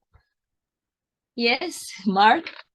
Yes. I'm so glad that in resonance and in synchronicity with many people, maybe Alex just presented this, because I study so a lot of time these things what he was talking about, and I achieved to write a trilogy of 3 books of poetry with a history of humanity, proving that plasma science was known long time before in Lemuria and in Atlantis, because in all holy books is written about this flood. And I remember that Mr. Kesh just acknowledges that Mitra is a constructor of all pyramids on this earth. Mitra is a divine feminine creative power, like Shakti and like Isis, like Demetra and other feminine creative forces from the universe. Yesterday was the day for Nobel Prize, and also today. And I made a video presenting these books, and also I share with you a note about these books, and this I share with the Nobel Prize people there, because they start to speak about pseudoscience. And in my comments, I put all these things about the history of humanity, about the connection between science, technology, and spirituality, I mean theology. And that we need a common paradigm of the science and of the technology and spirituality. In order to understand our history, we need to have this common approach, otherwise we will not understand. For example, I will give you an example of the pyramid. In the pyramid, we have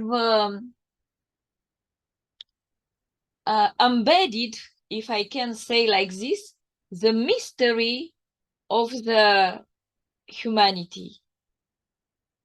We have 7 chakra, I mean 7 centers of energy spiraling, this spiraling energy, which enable us as a human being. So the pyramid is like a human being. And all these measurements are in harmony with our body, and also with measurements of the earth and the moon.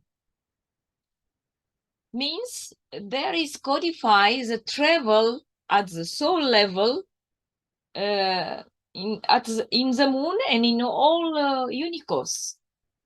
How we can do this? By this Shakti energy, this spiraling energy of 2 snakes.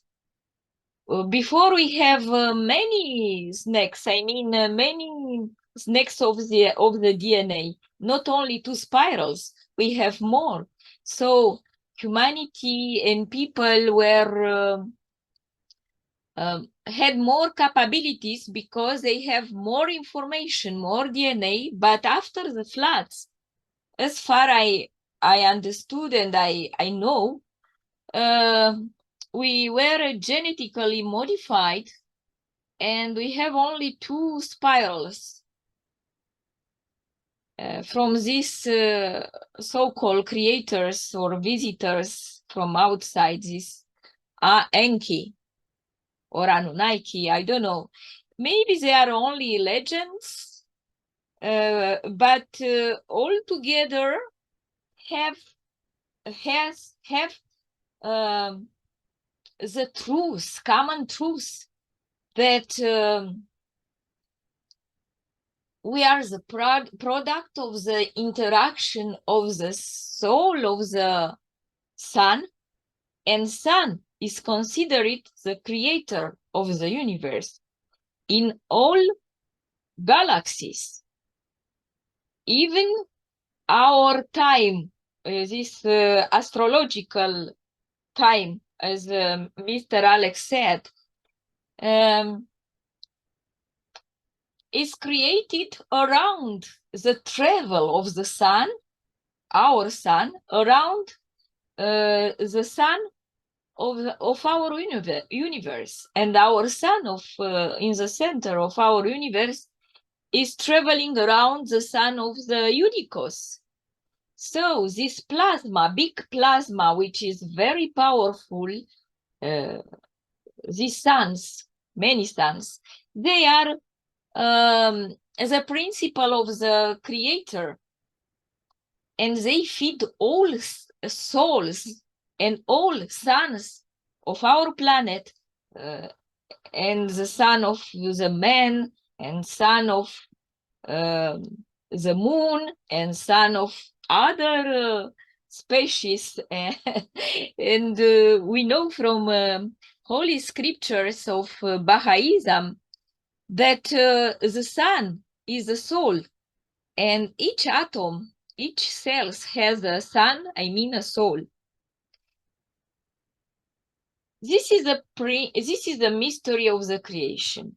This powerful plasma, which is the sun, which is the soul, from principal matter fields, from the fields, primordial fields, is our nature.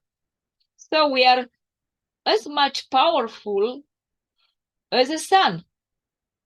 If we have a good conduct and we elevate our soul, we can create other universes, because we are the seeds of the creator. We are the fractal. We were created in the image of the creator. We are the image of the creator. I mean, the fractal of the creator. We are a fractal, a toroid field, which irradiate like a sun. All we are suns able to create new universes. So this is the mystery, the secret of the pyramid, that through our centers we elevate our energy, starting from the first chakra, I mean awakening this energy, till at the 7, 8, 9 chakra, depends if we are in Aztec, I mean in shamanism, or we are in Hinduism, holy teaching, or holy books. All these books were revelated by the same people, by the same so-called gods. And God is the sun. And people coming from Sirius, which is another sun, I mean, it's a twin sun of our galaxy from Sirius, they were considered creators, because each of us could be a creator. If we elevate our soul and we have access to bio-internet of the universe, we will be all able to understand everything, like Moses, like Baha'u'llah was, like Jesus Christ, like Krishna, Buddha, and all messenger of the God. So this time we are the messengers, because we have this potentiality to elevate our soul in order to, by knowledge, in order to get information from this biological internet. The internet of Indra is called in Hinduism. Yeah. And to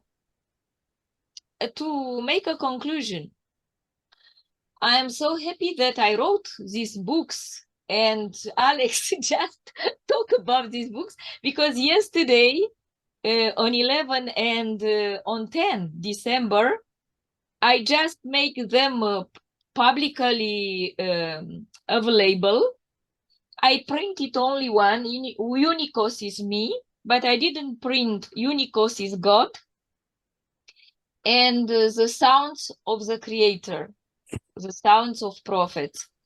Because people ask me, this is a science or this is literature? We do not need pseudoscience. And I am looking for a serious editor to print them.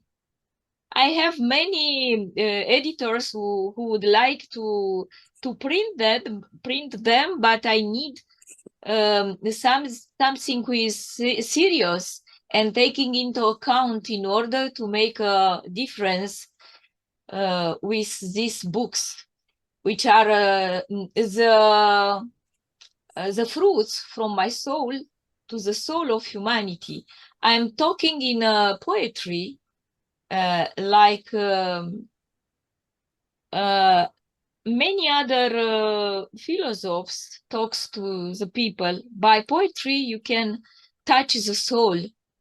If you talk in metaphors, you can explain better to the people the definitions of the universe, like a black hole, white hole, and unicos, and universe, and all of this plasma principle, like Magrav and so on. Thanks to Mr. Keshan and Alex and all and Jalal and all teachers, I got also this knowledge very quickly, and I was able to teach my Romanian community very quickly. And they trust me because I know English. I can know English, and I transfer Alex knowledge in Romania and in Romanian. And I thank you twice for his presentation and for the kindness to allow me to transfer this knowledge in Romanian language. I can talk too much, so I don't want to talk more. Thank you very much for listening me. I hope you understand the essence and the conclusion that Sun is a creator, and between creator and creation, it is not difference. Unicos and God and creator is the same, because creator is in everything, everywhere. Yeah. Beautiful. Thank you Yeah. for sharing your understanding with all of us.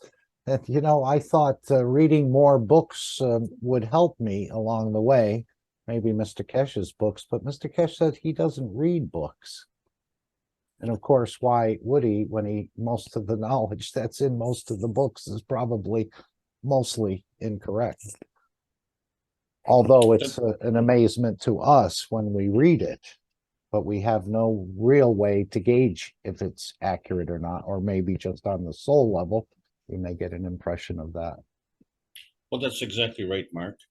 And, you know, when I first read these books, I was, how shall I say, I was quite surprised because they were filling in some of the blanks that I had within, you know, my understanding. And I'm talking about Velikovsky. He was, you know, around the age of 1951, and Agitacion, who was, I think, 20 years ago or something like that. But anyway, the point is that this was all novel, and it was exciting because it filled in the blanks, and wasn't meant really to upset the apple cart, if you will, of the current bodies of knowledge. It was meant to fill in. And at that time, we didn't have the backlash that we have today. So if you go on Wikipedia, I mean, both of these scholars, and that's what they are, they're scholars. And because they had the advantage of knowing these understandings of Rosetta Stone, being able to interpret all of these things, so they didn't have to worry about the translation of someone else. They went directly to the source and they translated the material and compared the different languages, and that's how they arrived at their conclusions. But to be classed as fringe theorists, well, wait a second. You know, the science that we have can very easily be considered a fringe theory. And, you know, in the absence of the plasma science, we have too many questions. And in the presence of the plasma science, this is what we know. What we know is incomplete. What we know is inaccurate. What we know has been misinterpreted over the ages. And if we wish to revisit with the new knowledge, then we come to different conclusions. So the story, the way it was presented, was in the savior and the creator of humanity. And what I see now is the marauder, right? The plunderer who's come and basically exercised their physical superiority by violating universal laws and claiming some kind of advancement. Well, we now have irrevocable proof that is just not the case, and these books prove it. So, you know, the ones who are calling it the fringe theory are actually the perpetrators of these ongoing historical, and let's just call them actions, okay, for lack of a better word, but it is continuing. And now we've really come to the end of the road, because the rate of change on the physical basis, as you can see, is so slow. So we're going to change the rate. And by changing that rate, we do two things. We change the rate of change, and we change the field strength of change. So, you know, we're talking about sending 500 next week. Next month, be 5,000. Following one to be 50,000. I mean, look at the exponential curve and notice the numbers, order of magnitude, and why not? Because when you're advancing technology, it has to be advanced. You don't advance through retrograde. And so the only reason I even dwell on this subject is because we need to terminate this discussion. We need to absolutely terminate the discussion with respect to how our physicality works, and understand that it doesn't work from the physical into the plasma, but it works from the plasma down to the physical. And that manifestation comes from the relationship of a variety of fields. And we don't get to choose which fields are we going to accept. We need to open up and accept. And then we can see and make decisions based on what we receive. And then we have the ability to make that choice.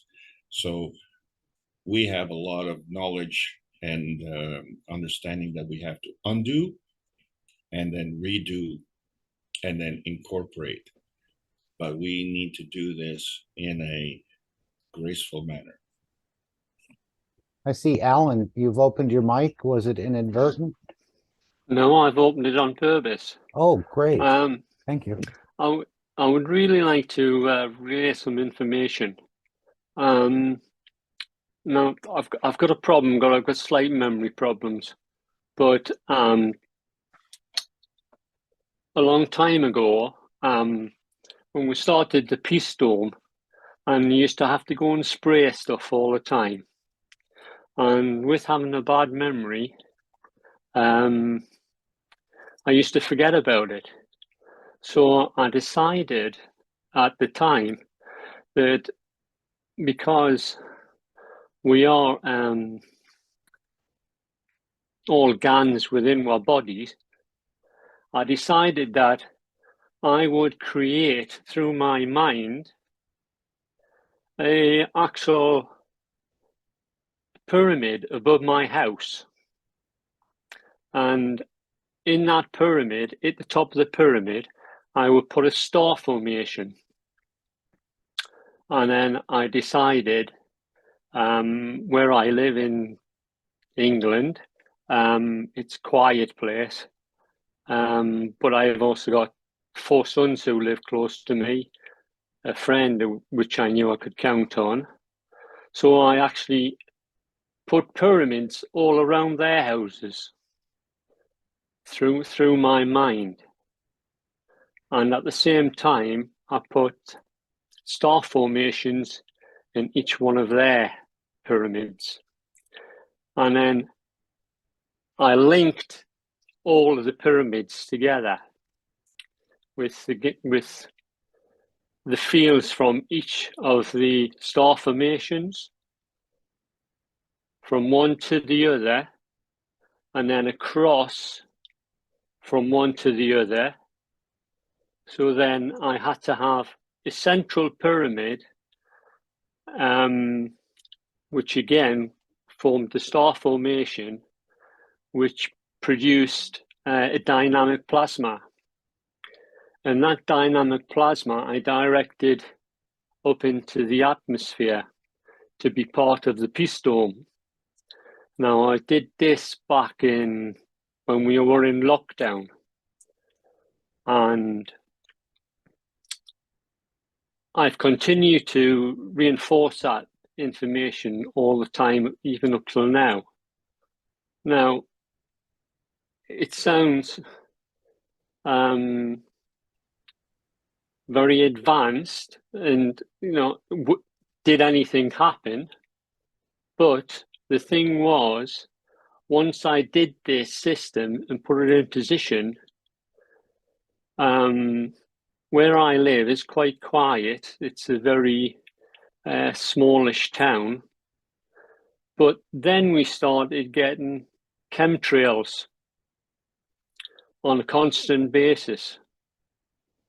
And I took it that the chemtrails were because I was sending this plasma up into the atmosphere, and that they had reacted, the dark forces had reacted to what was going on, and they were targeting this area with chemtrails. What would anybody think of that?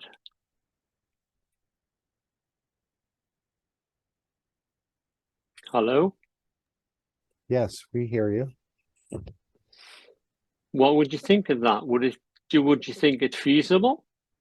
I like the idea of creating the star formations with your emotions and setting things in motion with your emotion. I know Mr.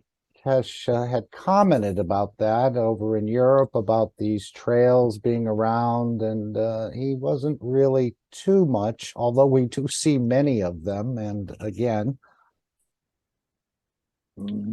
different types of engines and things, and yeah, we know about them. They do seem to stay longer and spread out versus a condensation trail, which is much shorter and seems to disappear. But maybe with the new engines and the new other things, I'm not sure. Anyone else would like to comment on that? But a beautiful, I know Ton in Vietnam has done a lot of that creation of things just with his emotions, peace reactors, star formations he's put around his city, and he just nano coats it with his emotion. If he doesn't have any CO2, he adds the CO2 to it with his fields of the CO2.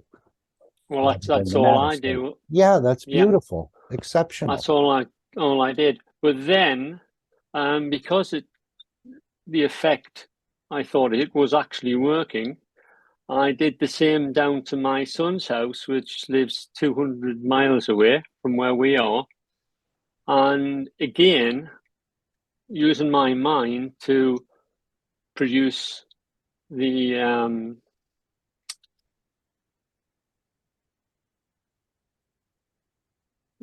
what's the word? The star formations. Yeah, the star formations at the top of the pyramids again. And again, even the time I was there, I was only probably there about 3 weeks. By the time I left, there was more chemtrails in the sky, which I thought was very, very suspicious. And even more so because actually where he lives is very close to GCHQ, which is a very clandestine operation. But then again, after that, I took the same information when I went to Bulgaria. I have a place in Bulgaria, and I stopped there for 3 months. And I did the same outside of my holiday complex. And again, chemtrails started coming, which I have never, ever, ever seen in Bulgaria. So that's 3 occasions.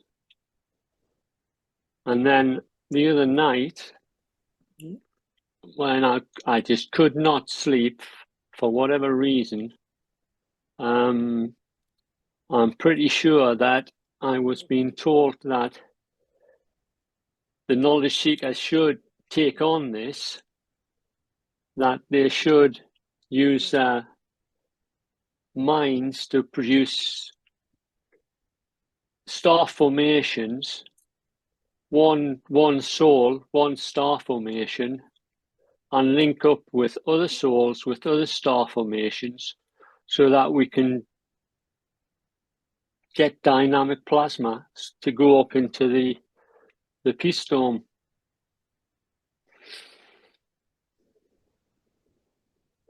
Very interesting. I like the whole concept.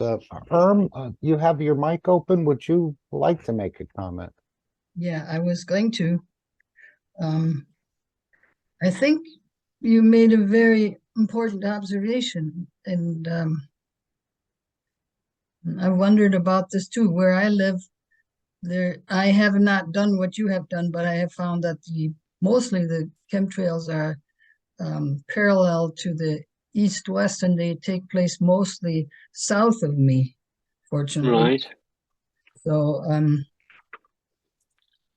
and I do know that they contain harmful things, because with the muscle testing, I most certainly can identify that when I point there, everything goes weak.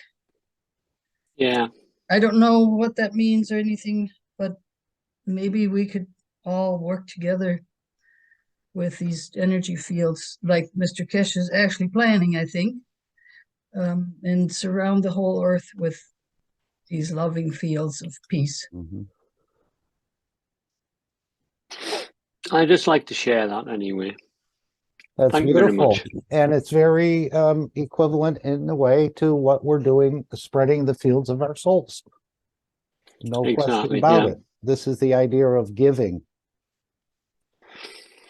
which is part of being part of the universal community, although he said we could be in the universal community without the universal community. So a lot of things going on, but very nice that you've actually tapped into your own creative power, I think, your own creative ability. And we're so much not aware of this.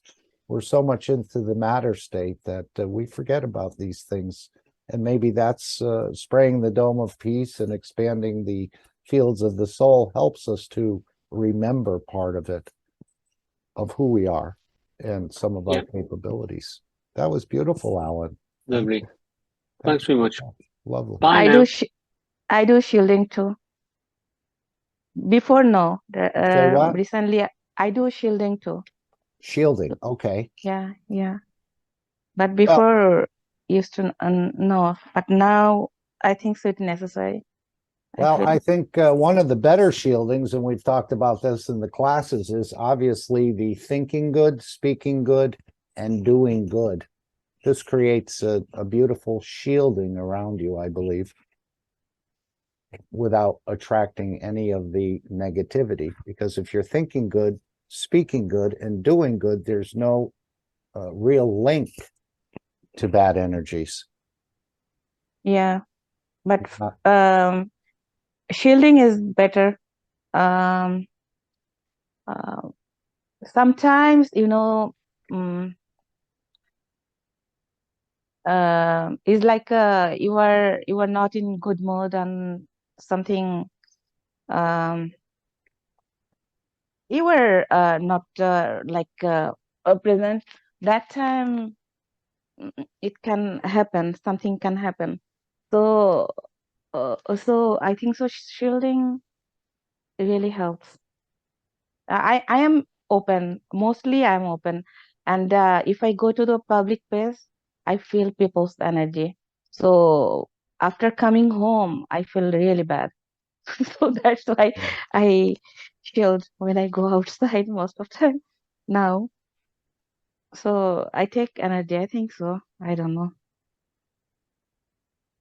There is something. I see Angel has responded in the chat. John, are you still with us? Would you like to read that? At least for the Spanish-speaking people? Oh, Jacko, go ahead. I'm here, yes, but Why don't you, Okay. if you see that from Angel, he starts off in Spanish and then he finishes in English. well, he's translated into English. I read this a while ago. Would you like to read it for everyone else? Let's see, let me find this. Ángel. But Gracias a todos. Estuve probando con ustedes el traductor con el móvil y me ha gustado la experiencia de poder estar presente en reuniones en inglés. En realidad no entiendo inglés y es una gran limitación para mí en aspectos de aprendizaje en este campo, pero voy estando al corriente de las enseñanzas y avanzando en la comprensión de la elevación del alma y de la totalidad. Agradecido. Thank you all. I am testing with you and the translator with the mobile cell phone. And I liked the experience of being able to be present at meetings in English. I don't really understand English, and it is a big limitation for me in learning aspects in this field, but I am keeping abreast of the teachings and advancing in the understanding of the elevation of the soul and of the totality. Grateful. Thank you all. thank you, Angel, for responding. Okay, it's actually past midnight, and normally we don't go past midnight, but Jacko has the mic open. Go ahead. Yes. Hello, Mark. Hello, everyone. Hello. First of all, I would like to add to Selina what she said. If we understand ourself, our soul, and the enhancement possibilities, if you go to a public place, I had this before too, but in the last few years with the teachings, I learned that you can go to a level where the others cannot reach you. You have to understand that all the souls are equal, and you don't have to accept when negative energies try to intrude you. So try to elevate yourself to a level where they don't have any access to. You know, the higher energy levels can go to the lower, but the lowers cannot go to the higher. And this way, you have to shield yourself much less. Last Wednesday, when we did the visit in Linz, the connection in between everyone was so strong, so extremely solid.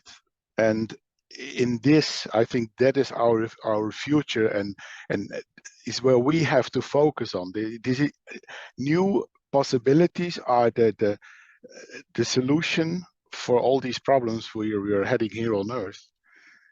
Equal with that there will be forces who try to intrude and bring us down, but what Mr. Kesh is offering is something completely new. And I also said in the One Nation, One Planet, One Race, we should focus on the possibilities, on our chances, on our future. Then the rest becomes a very little position. And it doesn't mean that they are not there, and for some people they are a problem, but in this constitution where we are testing now, where we are moving our souls to positions which we didn't know before, that opens up enormous possibilities. And it was a wonderful experience to do it with Marie together. I never had something like that in my life. And I'm really, really very thankful that it was possible to do it there. The atmosphere with everyone, it's always like coming home. This place is a very special place on Earth, and I'm very sure in the future, mankind will remember these experiences, these tests that Mr. Kesh is doing there because of the elevation and because of these possibilities. So I really would like to contribute that to all the wonderful things that were said today, and we should focus on the wonderful future we're heading for, because yeah, that is the solution, and not all the problems that are there, but don't focus on them. Is this Jacob?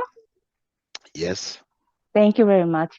Yeah, I understand what are you talking about. Mostly I am positive mostly, but sometimes is a little bit bad mood, or you went you are not feeling good that time. People can attack in the but I most of time I stay positive. My lifestyle is totally different. Like in the morning time, I know my soul cover me. I feel like something like a cotton is wrap me, and I'm laying in the bed, and I um, um, I try to cover that light to the in my house, and then my city, and then our total earth, like that way. But sometimes it happens, and I in the nighttime I feel sometimes something try to attack. It's not always the human being. It's not that. I know. Yeah. And no, in the universal level, it's not allowed to intrude or to dis someone else. Souls should be equal and should leave their position as they are. If this happens, it happened in my life too. It's maybe 20 years ago. I used the mirror virtualization. You can put a mirror in between and put back what they send to you. If they send love to you, then they become love again. If they send something else, they become something else. Don't put anything on it. Don't take anything from it. Just send back what comes. Yeah. And I know somebody else try to help us too. There is some people try to help. Yeah. It is, but up to now, as Mr. Kesh says, the spoon feeding is over. It's up to us to understand and to learn what our soul is. And you can work with your own soul. You can ask your soul if you want to do some work, if you want to elevate someone. We can offer this elevation to someone else. If the soul takes it or refuses it, is up to the soul. But in my experience, I had it different times, that if you offer this elevation, it works in a second. And it means that the soul is open for this and takes it and uses it. Then you see the elevation. The expanding of your own soul is what we learned in the system, is the wonderful thing we could and were allowed to experience in Linz. With this, you can start spreading your soul. And that means it's like with the love. The more you give, the more you receive. I was discussing with Marie after the session in Linz, and she was very afraid that she was a taker. I told her, to a certain amount, you have to be a taker, but not to take for you, but to give to the others. And in this circulation, if we start to do this, there's a more situation coming. So it's the same with the love. The more love you give, the more you will receive. With the soul, the more you spread your soul, the more you will receive the knowledge to learn and to grow further. And that's the beauty of the thing. Yes. And whatever we are talking right now is another level. What about what are we learning right now? Mm. That is another level. So Yes, but it so is actual, yeah, it's going on, you know, and you can also. I'm a member of the Universal Council for the Dutch language. We are there to serve, and this means yeah, you're allowed. We open up our souls. You're allowed to connect, and as a group, we can finish what we're planning to, what goals we ever set. You know, this is not just a game or just some instance far away. We want to become one as one, and that means every one of you can connect. We do it normally at 9 o'clock, but you can do it all the time. It's not time restricted. Right. And I notice myself, I have a time setting for doing, but in fact, if you do it all the time, it doesn't matter if you take a timestamp or not. This goes much further, you know.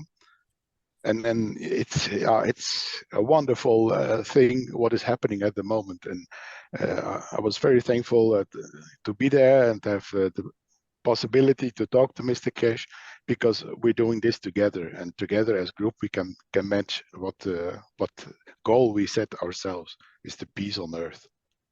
Beautiful. He spoke highly of you and Marie and the humbleness.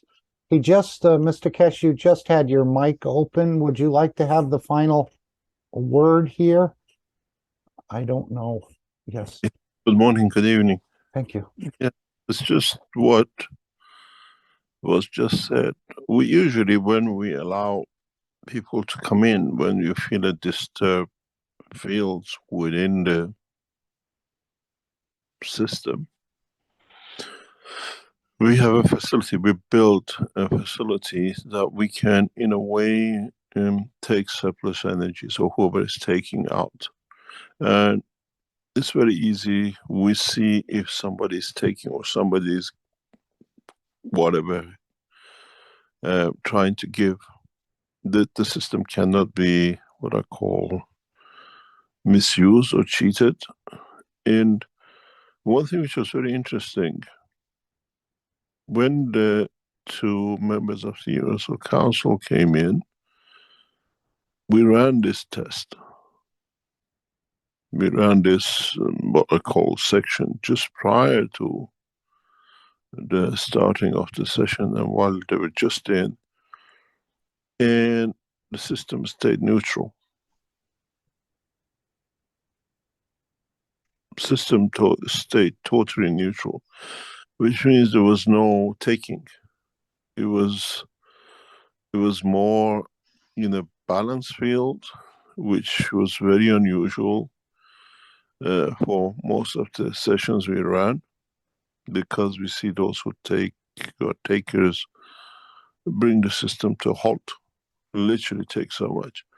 But with the two Universal Council members, it was what I call calmness, being there not to take or not to what do you call, disturb. They were there to give, and the system shows it. And I just said, chapeau. The two souls here are at this moment in, and we knew they're connected to outside with then running around as what I call insult mole, reporting everything and everything else. And it's very strange, and in a way shows the Universal Council members are there to what they committed themselves to. And it was a very pleasant, it was a pleasure to see it. And if we could keep members of the Universal Council in that step of neutrality, but at the same time in a giving position, we will succeed. And it was a pleasure to have both of them here. I have one question, Mr. Cash. Yep. When we started in the system, the very beginning, when you did the regulation, I had an enormous shivering on my spine, on my back. There You was know, sorry? yes, we do that. We usually take surplus fields. We monitor a lot of things randomly, but effectively. Very, very small systems, but we know its operation, we know its use, and with a glance, we know where we are. And what you felt is what we set out deliberately to what we call take surplus energies to do that.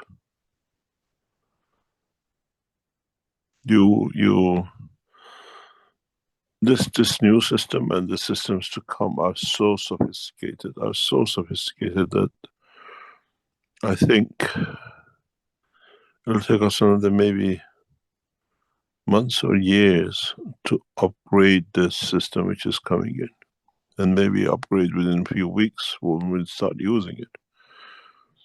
But